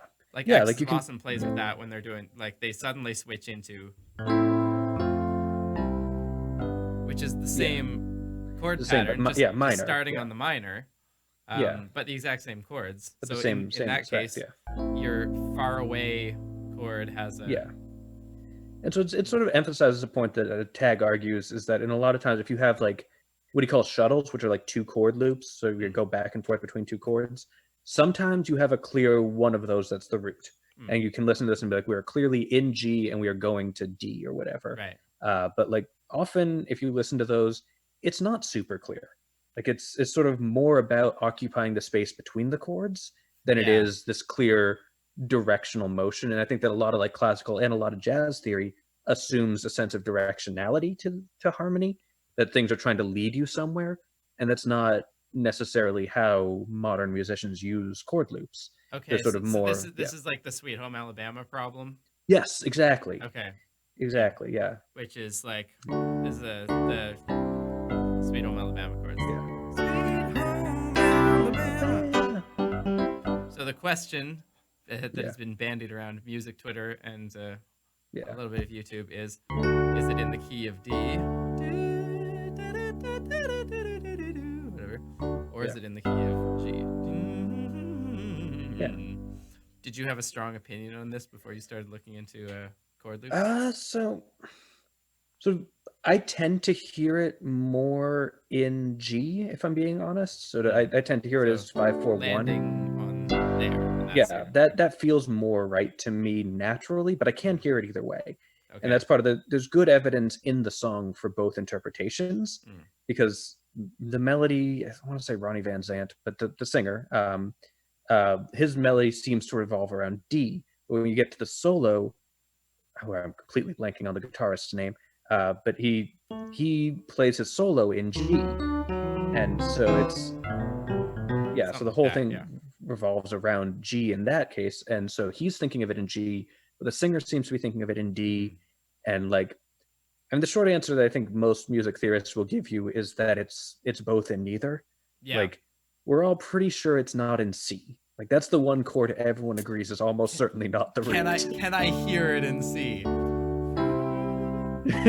Just C, Lydia. Nope. No. I can't do it. What would be like C Lydian? Yep, that'd be. No, I Who don't know. knows? Yeah, Could maybe don't think make I can it make work that if you work. really tried, but that would take practice. But most of us agree it's not that. But there's the general idea is that like, you see people arguing about like, is it D, is it C, and I think most theorists would say, eh. It's, if you can't figure it out by listening, then it's kind of neither, kind of both, and Yeah. that's sort of a better way to think about it than forcing it. Although there's partly, I think, a result of sort of especially classical mentalities is that like a lot of classical music, not all of it, but a lot of classical music is very key focused. Mm. Like you look at like these very specific structured modulation patterns where you Well, go from one just the key way to the another, staff is and written out. It's like at yeah, the beginning of every line, I yeah, give you the sharps out of the flats, and that tells yeah, you this is the key that we are in. And like exactly, that's the yeah, way that you're supposed to think about that whole phrase when you're looking at it. yeah. Yeah. And so it just like it gets, and that the way the staff is written out is developed classically, Hmm. within the, actually before the classical period usually for the most part, but that's a whole other thing. Yeah. If we get into like the Ars Nova and everything. I But got into an argument with my choir, well, I don't know, a discussion with my yeah, choir mates a little while ago because we had a song that kept modulating sharper, to the point where I think it was in like it was in C sharp major, which sure. I believe that's the one with all of the That's the one sharps. with all the sharps. Yeah. Yeah. And I was telling them, like, asking them, what is the difference between C sharp major and D flat major? Yeah. And as like, it was interesting because the people who were like formally trained really felt the difference between Yeah. those two. Whereas I don't really, like, I have no Yeah. reason. I don't really know why you can't, modulate from like G sharp or whatever, F sharp major or G Yeah. sharp major to C sharp major to D sharp or D flat major or whatever. Like Yeah. there's this circle of fifths that people try to keep where you increase the sharps. Yeah. To me, it's sort of an arbitrary construct, but I mean, it is and it isn't. I think mostly in terms of the way I think of it, I tend to think very enharmonically as well, which is the Mm. fancy word that musicians use for when two different names for the same sound, just Okay. in case anyone watching the stream doesn't know that. But we call those, so like C sharp and D flat are enharmonic. Meaning So they're if the you same. They're the same note, at yeah, least on a keyboard. So this on is a C. keyboard, yeah. So This is C sharp, and this is D. This is D flat. yeah. Yeah. So it's the note halfway between them in equal temperament. Again, if we go back to just intonation, then they are legitimately different notes. Yeah. And I think that that's part of where like classical theorists get the sense that this distinction matters, is that like in other tunings it does, and it can be important whether you're like a perfect fifth above F sharp or a perfect fifth below A flat. Sorry, I don't know why I blanked on that, but yeah, That's but fine. it's just I'm which hardly of those. following you when you jump around in mental intervals because I don't like. For me, I just it's Yeah, qualia of tones more than it's a particular like name it's and interesting, number. but yeah, no, for me it's like almost not sound in my head. It's more geometric. Hmm. Uh, but anyway, so the point is just like there are differences in like older tuning systems, and so I think that people who work with older music care more about the distinction, Hmm. and that sort of carries through in a lot of ways in sort of discussions with classically trained people who tend to think in terms of classical vocabulary even when they're looking at non-classical music. And so that can lead to problems, but it's Right. also, I mean, there are good reasons to think of them as different notes sometimes. More often than not, in my experience, it doesn't matter. But that's because my experience is very founded around rock and pop and equal temperament in Yeah. general. Yeah. Do you so what like this like loop construction Yeah. for pop songs? What's the appeal to you? Like what does it sort of enable you to do or think about? So I think it sort of makes things more, it's more flexible. Mm. I think that, when you're doing, there's a lot of songs like, because you have only four chords that you're looping over and over, you can do things that don't really fit with how those chords are supposed to be used. Hmm. And so like, what's Do you have an good example of that? example? The example I usually hear quoted is Sir Duke, Okay. by the chorus of that. Yeah, that Is it chord a is, major or minor? I think it's major. Yeah. Yeah, let me just Google Sir Duke chords. I think that's right. Yeah. It's says F. Wait, that doesn't sound right. It says F minor 7 flat 5. I could be wrong. I could be wrong. Okay, I was I don't know. I was doing it in C. It's probably in But B, right? it's in B. Yeah. Okay. I don't know. But anyway, the point is that chord is like, the rest of it is like a 2-5-1 in B, Yeah. and so you can look at that and be like, well, that makes perfect sense. It's easy to. This seems really wrong. Sorry, Because I'm looking. it feels Yeah, like I get what I think Vox did Earworm did yeah, a piece on Sir Duke. But it's yeah, like you can sort of you can play that melody with like which is like a very yeah. it's That like a sounds doo-wop way more pattern. correct than what I'm looking at. But yeah, No, but that's but, that's the pattern yeah, that you might expect. yeah, It's yeah, like a do do do do do ba do ba do ba do yeah, do, right? But the one that actually is that instead of going there, he goes all the way to the tritone, yeah, and then yeah. And so, sort of trying to figure out what that is in a way that fits with conventional, like, functional harmony mm, is really complicated, and is really difficult to sort of label as a meaningful thing that actually explains what you're hearing. Was so the loop function model lets you just say like, okay, that's the outgoing chord, and you yeah, can look at how it behaves relative to expected behaviors of outgoing function. yeah, But you have sort of a grounding of just like, is this, why is this working? And the main thing is it's taking you away, and it's a very like, it's not strong harmonic motion from the tonic is sort of one of the like fundamental parts of outgoing function, yeah, is that the tonic almost never sets it up unless everything is setting everything up, which you'll see in like the Axis of Awesome 4 chord loop. Every chord is either a step or a perfect fifth away from the next chord, and yeah, that's not true. Sorry. There's the medial going to the to the incoming is a major third. yeah. But anyway, if you look at like the Andalusian cadence, for instance, Sorry, that's what's that? one. 1 minor, flat 7, flat 6, 5. You have to slow sorry. that down for me. C minor, B flat major, A flat major, G major. Oh, that thing. Yeah. Okay, yeah. Hit the So road check. yeah, that sounds right. Okay. Yeah. Yeah. But yeah, that sort of, it's classic from flamenco music, but gets used a lot in rock and pop. Yeah. It's sort of alluded to in Hotel California, for instance. They don't quite play it. They play an elaboration of it, but that's sort of the example I think of anyway. First, but theirs is mostly because if you do every second note of a circle of fifths, then you get that kind of structure, right? Yeah. So, and what they're doing is more like no, it's not a circle of fifths, is it? It's a circle of fourths. Yeah.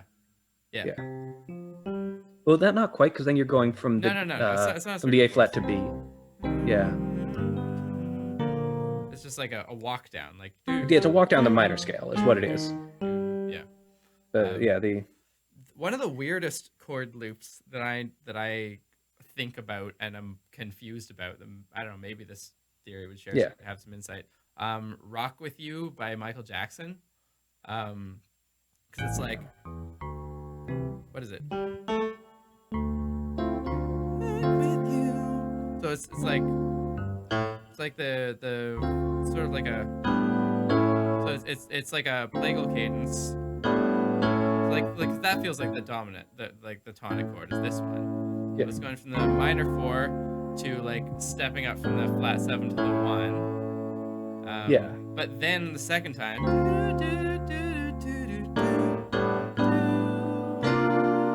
and it's like, whoa, where did that come from? And then it goes right back to this again.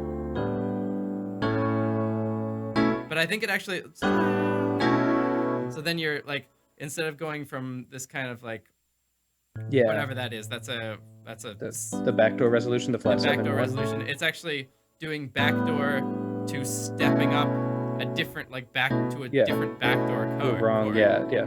Well, I say wrong, but yeah, to sort of overshooting. Yeah. And so getting that lift that I think, Yeah, but that kind of mostly, particularly that like, what is it? Going to that thing. The flat 2 major. And then like that's brilliant to me, and it's like, it's weird that it works. Yeah.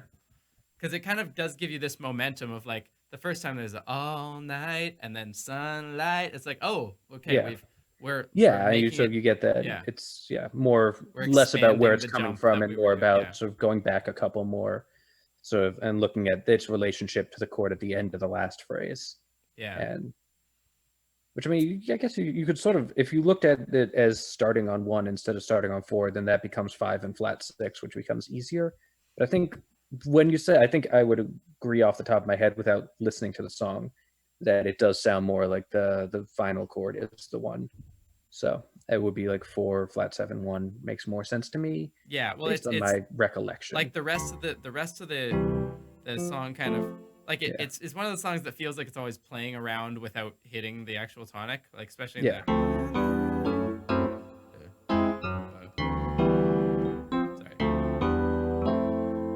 it's like feels like it's gonna go. Oh, that actually feels like it's going there. So that's weird. So that. But then I don't know. That's one of those songs that like kind of, it's like Sir Duke for me. Like it kind of baffles my description of it. And it's one of those things. Like I think that a lot of that comes from this very sort of classical idea that sort of the central fundamental part of a piece of music is the key. Yeah. And that sort of what matters is this relationship between the chords and the notes you're hearing and this sort of imagined tonal center, which a lot of pop music doesn't really respect in the same way. Like it's not unusual to see pop music that has a clear root. Like I'm not pretending that that's not the case, but like there's still, it's in a way, it's the simplest thing to come up with.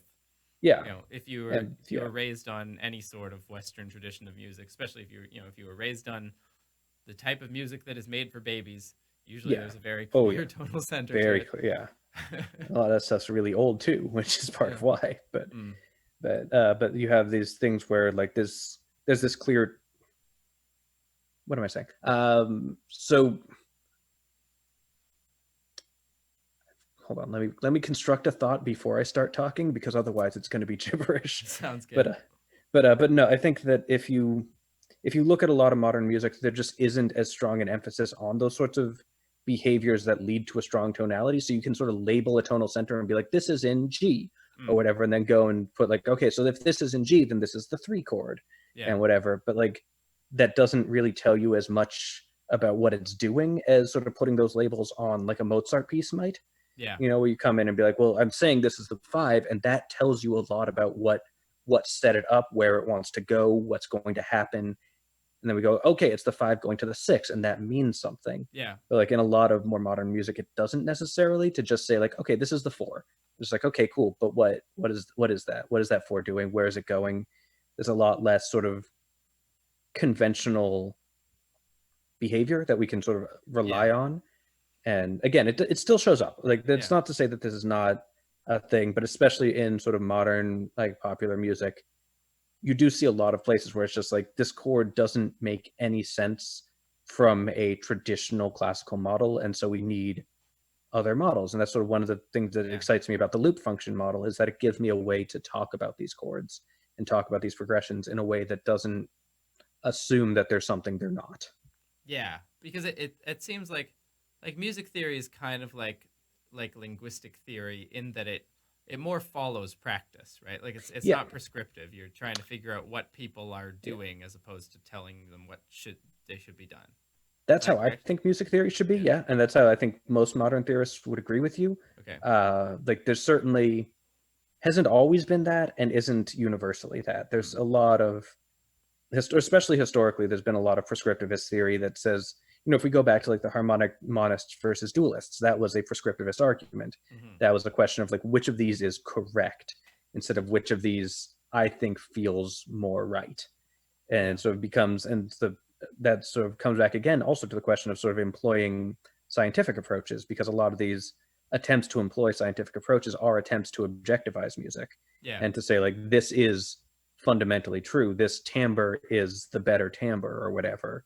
And so like, but in, I think for the most part, most modern music theorists, at least that I know, the ones that I interact with, tend to take that more descriptivist postmodernist approach, where it's just like, look, stuff is happening, our job is to react to that and describe it Yeah. and tell you what it is, rather than tell you what it should be and whether it's doing that correctly. Because it seems like with modern music, a lot of the time, I think it's not so much people like there are people bucking trends, but Yeah, I find the people who buck trends are more like the weird, like modern like art composers. They're like yeah, trying to. They're like, okay, what happens if I'm tired of everything I've ever heard? What if I do 12-tone serialism? What if I play with yeah, the radio? Whatever. But like the people who are making pop music, they're not rebelling against anything. They just yeah, don't know it. It's like yeah, like I they haven't learned functional harmony. Like my sister gave me the Dead Mouse masterclass yeah, for my for Christmas. And watching Dead Mouse work, like I don't think he knows any of this theory, but he has kind of a version of this like loop idea. Like everything he does is based yeah, on loops, but he's not even like the way he describes intervals is not even correct. Like he's thinking of them as absolute semitones. So this to Dead Mouse is a seventh, because yeah, there's seven semitones, and because he's seen it on a yeah, piano roll, and there's seven slots away from each other. And then he has this idea of, okay, well, like at the end of the loop, it has to sound nice when it goes back to the start of the loop and like kind of connect in this like yeah. in a way that feels natural. But he's just like, look, I'm just drawing notes. Like I don't know what this chord is. I don't really know what key I'm in. I'm gonna draw these notes and then I'm gonna keep changing them until I like the sound. And Yeah, then you like something emerges out of that that's like it's atheoretical. Like it's whatever theory it has is entirely subconscious. yeah, and but well, I think that that's an important distinction between those two things. Is that like you have theory, like explicit, Yeah, like I mean declarative theory, but yeah, atheoretical in its yeah, production. Not that it yeah. can't be He's not analyzed. thinking about it, but Yeah, it's just, well, I also think I just as that there's existing in a musical culture means absorbing that musical culture's vocabulary. yeah, And so like, for instance, if you go back to the like the 60s or whatever, the doo-wop changes were everywhere. And so, if you sat down at a yeah. Yeah. So if you just sat down with your guitar and this is one of the things I see a lot where people will like sit down at their guitar and be like, who have no background. And more often than not, what they'll do is they'll play conventional chord progressions, and they'll figure out and be like, I just figured out that if I go like 1 6 minor 4 5 1, it sounds great. They probably aren't even using numerals. They're just G, E minor, C, D. Yeah. Sorry. But like having that just having that vocabulary, because that's what you have learned sounds good. Yeah. And then when you sit down to play it, it just comes out. But I think in addition to sort of like, people not necessarily knowing it, there's also an extent to which I think people just get bored of it.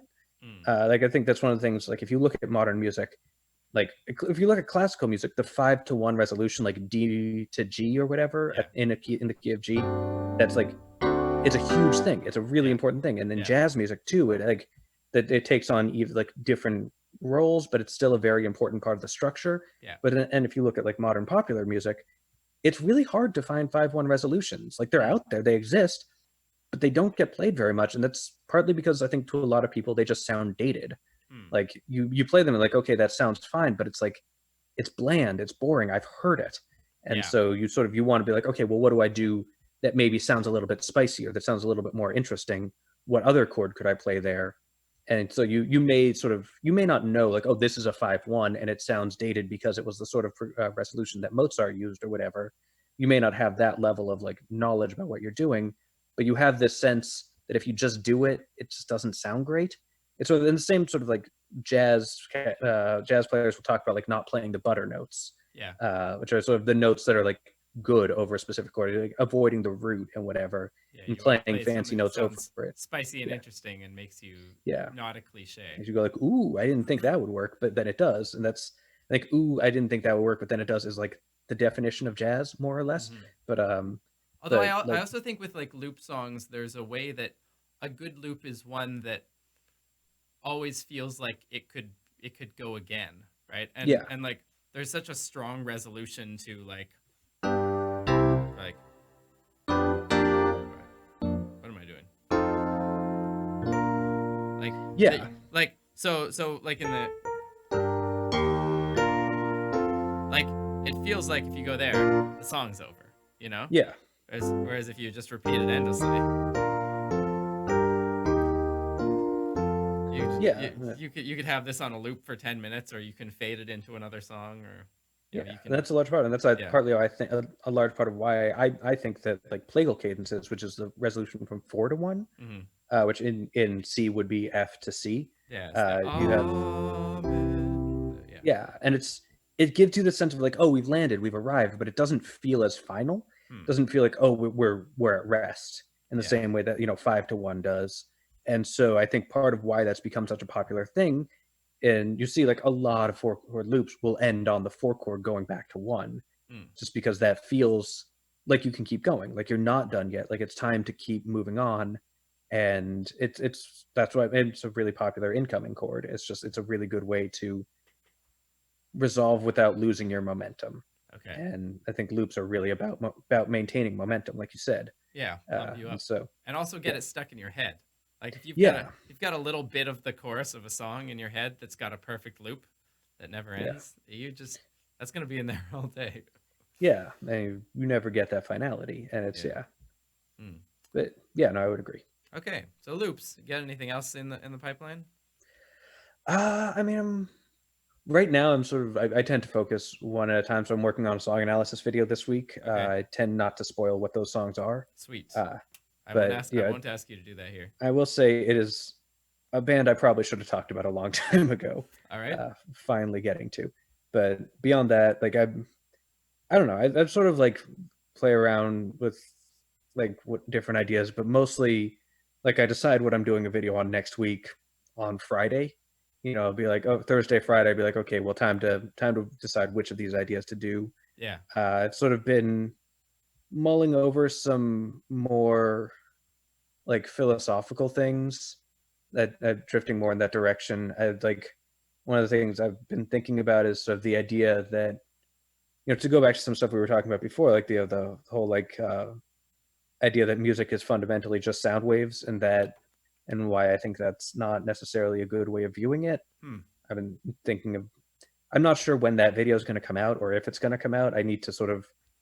One of the things, like when I have an idea for a video, I then have to come up with an actual take. Yeah. I have to be Yeah. like, okay, this is what I think. Like I can't just have I can't just like stream of conscience like a rant about it. I have to like be like, this is where I want to go. This is what I want to set up.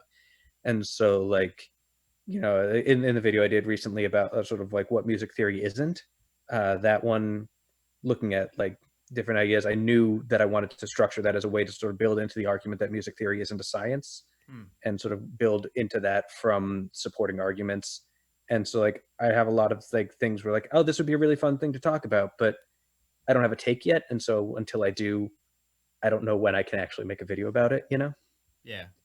But Yeah. so It's that's I find a very often my complicated off way to yeah. dodge your Well, question, often but my videos, I find that like they need to percolate for a long time. It's like there's something here that eventually will become yeah, there's a core that will become an actual product, but it needs to yeah, sit. Maybe it's missing a piece that I'm going to find somewhere along the way while I do yeah, other things. And I don't know.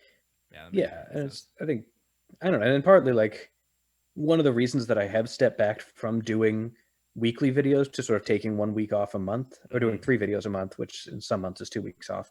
But one of the reasons I've sort of stepped back is just that like as videos have gotten longer to make because I'm making longer and longer videos, like I've sort of lost the time to research. Mm.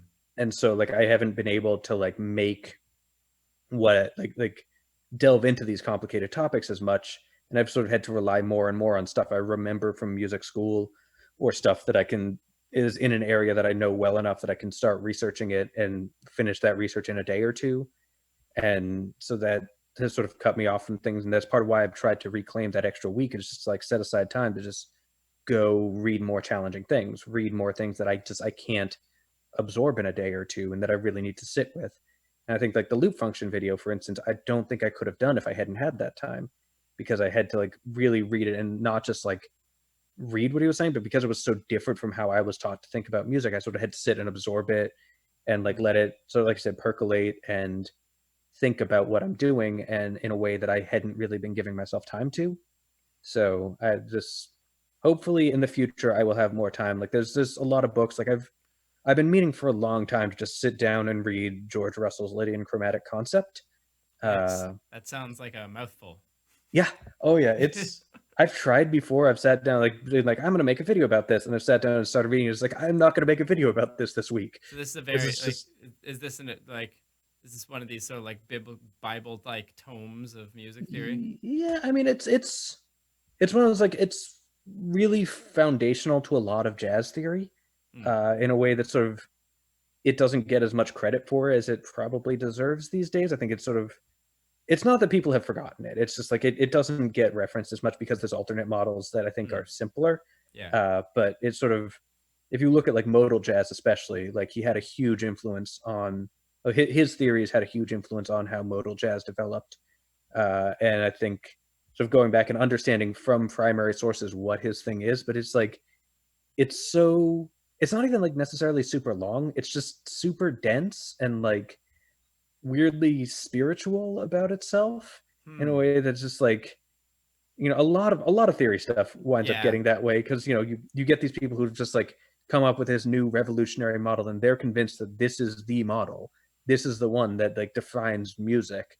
Yeah. And I mean there so are science texts that have a yeah, similar vein. Like if you've ever read Gödel Escher Bach, which I guess sort of like spans our two yeah, worlds a little bit.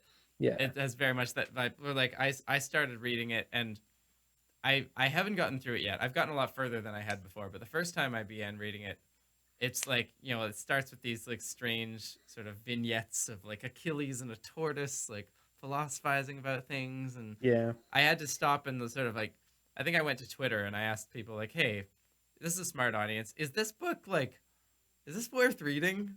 Like because I it's very hard for me to tell at this point like whether it's worth kind of the task of getting into this person's Yeah, world. I'm like getting, because obviously this is a book where it's this person wants me to take time to like get to know them and their style Yeah. and like absorb and the main takeaway from Twitter was, yes, it is worth it. You've got to power through. So I still Yeah. do have to power through on that one. And I mean, I think if everyone was good at communicating with the general audience in a clear, unambiguous way, Yeah. we wouldn't have a job, right? Like, yeah, That's true. It's my our job entire job to, is reading these like complicated things and be like, how do I explain this to someone who doesn't already get it? yeah. And like, I went and looked up like a while ago, dug up like a really obscure text. It's not like super obscure, but like by like a guy called Arnold Lenfi that sort of laid out this entire harmonic theory of Bela Bartok's music. Okay, And like that's I not a had to thing I go. know at all. That's I don't that's think I know a fine. single piece that Bella Bartok wrote. Yeah, he in Bluebeard's Castle, I think. Anyway, he but I know his name more than I know like a lot of his compositions, but Okay. like but it was just this entire like theory of just like his harmonic language that led to this entire like whole geometric mathematical argument about how chords relate. And it's just like was reading this and it's just like, I mean, I get what you're saying, but like I had to like translate it back in a lot of, because there's, I don't know, partly music theory sort of coils in on itself a lot, and like we have so many terms and so many like ideas that we're like assumed that we all know before we get into like Mm, new ideas, and just be like, this is all built on this previous thing. And I'm not going to take time to explain what dominant function means, because if you're reading this like advanced theory text, you know what dominant function means, right? yeah. And so all these different things that you just, it's assumed everyone knows. And that gets more and more as you get into the more and more complicated stuff, as you know tends to happen, because they can't start every book from first principles. But like I sort of have to start every video from basically first principles. Yeah. Like I make some very basic assumptions about You like you're musical presuming knowledge, that most but the people who come into your videos haven't necessarily watched the rest of your right, videos most of the time. right, yeah, for Yeah. almost yeah. My assumption is that people know what scales are, what chords are, and what notes are, and that they know the basic examples of like all all of those. Like they know what a major triad sounds like roughly. If I need you to care about the specific structure, then I will take the time to be like, okay, it's a major third and then a minor third, or it's a major third and a perfect fifth, however you want to think about it. Yeah. But like I'm gonna like, from as much as I can, start from like, let's assume that you've learned how to play piano, sort of. You maybe have picked up a guitar and played a couple chords. And so the concept of a chord, the concept of a scale, these aren't new to you. Mm, But like beyond that, I'm not going to assume that you know functional harmony, because that's a more abstract theoretical thing. I'm not going to assume you know like chord extensions or like, you know, sus chords or anything like that. I'm just going to assume that you know like the very basics, and then build from there to whatever idea I want to get you to. And that means that, and that's part of why my videos have been getting longer. It's just like if I get into a more complicated thing, I have to lay so much groundwork before I yeah. get to the point where like this is the actual idea. But like I can't just assume that I can skip to this and have you be like, oh, that makes sense. Uh, so Do you like, think there would be any room for like a music theory, or is there like a music theory version of what I do? Because it um, like what I'm doing, like maybe not precisely what I'm doing, but it strikes me that like what I'm doing is I'm basically using just like the emotional resonance of music to yeah, get people interested in like a science, like a science topic that, and like, okay, I'm gonna make clever lyrics and puns and whatever, like that's gonna be the yeah, thing. But it strikes me that like someone could make really interesting like art pieces that are music explaining music, and I don't yeah. know if that's So happened. there, it does exist. The ones I'm aware of are fairly basic theory. Okay. You know, they'll be like, you know, the modes of the major scale, or like this is like Mm, one like famous one that I've seen. I should say famous, you know, mm. known in music theory circles, is rewriting of chestnuts roasting over an open fire to sort of describe the intervals in the melody. Okay. Uh, and so that, you know, you can like just, you can do stuff like that. I haven't seen anything that gets into like complicated music theory. I've mostly seen stuff that's Oh yeah, is I think I useful. have Yeah, seen that one, right? It's like octave falling to the major third or something like that. yeah, that one. Okay, yeah. Yeah, and and it works. It's a nice sort of like mnemonic, but I don't know of anyone doing it with like music theory beyond sort of what you get in like a 101, 102 class. Yeah. Sort of getting to like things like complex set theory ideas or like neo-Riemannian whatevers. Yeah. Or don't worry about what neo-Riemannian is. I don't have time to explain. Well, but it certainly means something different than if you were in a physics class. I can tell Yep. you that. Yep. No, we have a very different Riemann than you do. Yeah. Well, but They're they not both even have, related as far as they I both know. have toruses, right? Yeah. That's the thing. Yeah. The tonets can be written on a torus. I'm gonna pretend that I actually understand what that means. Yeah. No. The toruses are related to neo-Riemannian theory, and also related to. Yeah, they God, are. what's your Riemann? Because ours is Hugo Riemann. Yours is someone in the comments tell me what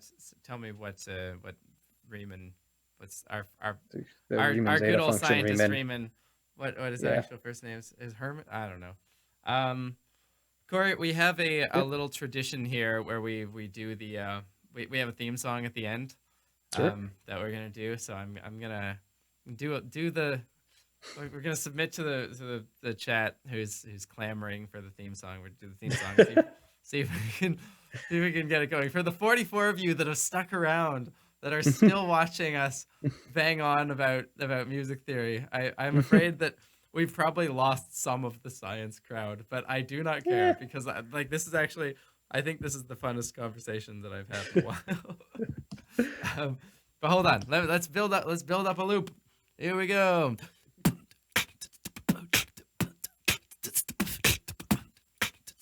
There we go.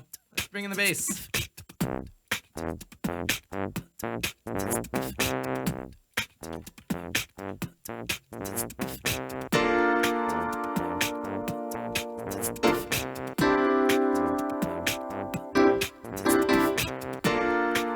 All right, so the question is today, are we singing about science as we usually do, or are we singing about music theory? Because that feels like we should sing about the topic of the conversation. Let's sing about theory. Yeah, no, that makes sense to me. Theory.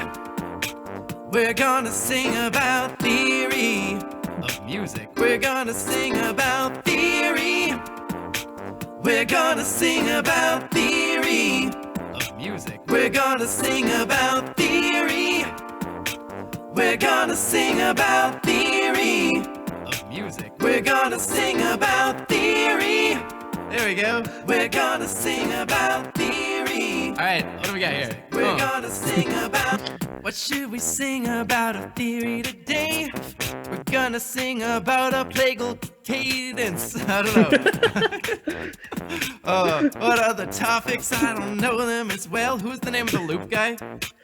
Philip Tagg. Oh, yeah. We're gonna sing about Philip Tagg. You know his theory isn't kind of a drag, oh no. Helps you explain how to go and write a super sweet pop song. Yeah, oh. We're gonna learn about chord loops. They are better than more poop. That's not good. Oh, if you don't use them right, then you got it wrong. Yeah, let's see. Oh, 'cause when you got a tonic, oh, we're gonna go off it. And then we go back to the tonic. There's only two chords in this loop now, and the same loop bass going around them. But usually you have a tonic, and then what is it? Subdominant median. I can't remember what it is. Oh, the furthest away, and then a bridge back home. Oh no, that's what we sing about. We sing about theory. Oh yeah, we're gonna sing about theory. Oh yeah, music. We're gonna sing about theory. We're gonna sing about. What else did we talk about today? Music. We're gonna sing about. Scientific conceptions. Yeah, scientific conceptions of theory of music. In this stream, there has been a debate whether music theory is here innate or whether it's outside and given to you by your society. Yeah, I think I have one view of this. Cory has another, but it's okay, I guess. 'Cause anyway, we can both enjoy conversing about it. Yeah, yeah, yeah. See, there is a thing called the harmonic series that goes a lot into my physical theories. But Cory would say even that is a result of your culture. If he is right, then you could enjoy Gamelan much better if you're a little boy or a girl or neither. But if you like it, you've been raised to, yeah, oh, you gonna sing about theory. Ooh, yeah. We're gonna sing about theory. Yeah. Music. We're gonna sing about theory. We're gonna sing about theory. All right. We're gonna sing about. Cory, I want to thank you for being on the Thanks for having me. today. We're gonna get people, as we usually do, in the chat. Can you just spam? Tell me who you are so I can shout you out here on the stream. We got Clever Goat, we got Iwajasic, we got Shino Hoshi. 47 of you that are still going. I want to see all your names. We got Raphael, Lyrical, the Mamguzian, we got Same As, King Gaming, Beaker Rocket is here again. Ann Smith is back as always. We got Morgan Harris, Valdemar Bunding Hansen. I don't know how to pronounce that particular character. We got Mary Mead is back. We got Ignis, Alice Noth is here, Ricky J, the Mamguzian, Philippa Beckman, Dylan Sprudwick, Daniel Anderson, thanks for stopping by. Lori Svensson's back. We got 13, Dancer Girl 13, Lou Rancoiset. I apologize for my pronunciation of that name. Quintopia is here, Jessica Cooper, Peter Borang, Sandra Whistler, A.A. Bowser is back. Non-Liquidian Dreamer. Hello, Laura. Good to see you again. Hecatonica Socoron is there, and I don't know what that is. Luciole24, thanks for stopping by. Quintopia, Sigma B, we got Andres Guzman. Everyone else seems to be repeats of whoever they are. So everyone give a big thanks to Cory once again. Cory, thank you so much for coming. This has been like Thanks for having me. It was fun. This has been like I said, it's been a really fantastic conversation. I get a lot more opportunities to geek out about science than I do to geek out about music. Yeah. But it's actually occupied like a lot more of my thought process this past year than science, which is probably one of the reasons for my minimal output on this stream. But, so for sure. We're gonna sign off. Is there anything you want to tell the folks about what's going on in your channel? I mean, yeah, we do like 12-tone videos, youtube.com/12-tone videos. We do like a monthly, like I said, song analysis on usually classic rock, sometimes more modern stuff. Mostly not after the 2000s. I've tried some, but but more classic stuff. Rock is my main area, and then there's also other videos, like I was saying with Tim, that get into more hard theory. Those don't do as well. So, but if you want to like check out, what video did I do last? What was the song I analyzed last month? I just did this. I forget. I don't even know. I enjoyed your Elton John one that you did a little while ago. Yeah. I did Benny and the Jets. It was Comfortably Numb is closing in on 1 million views. Nice. So watch that before it crosses that, I guess. Maybe get it over the line. Yeah, it could be. But yeah, no, it's and that one's super old. Like that's from like 2017, I think.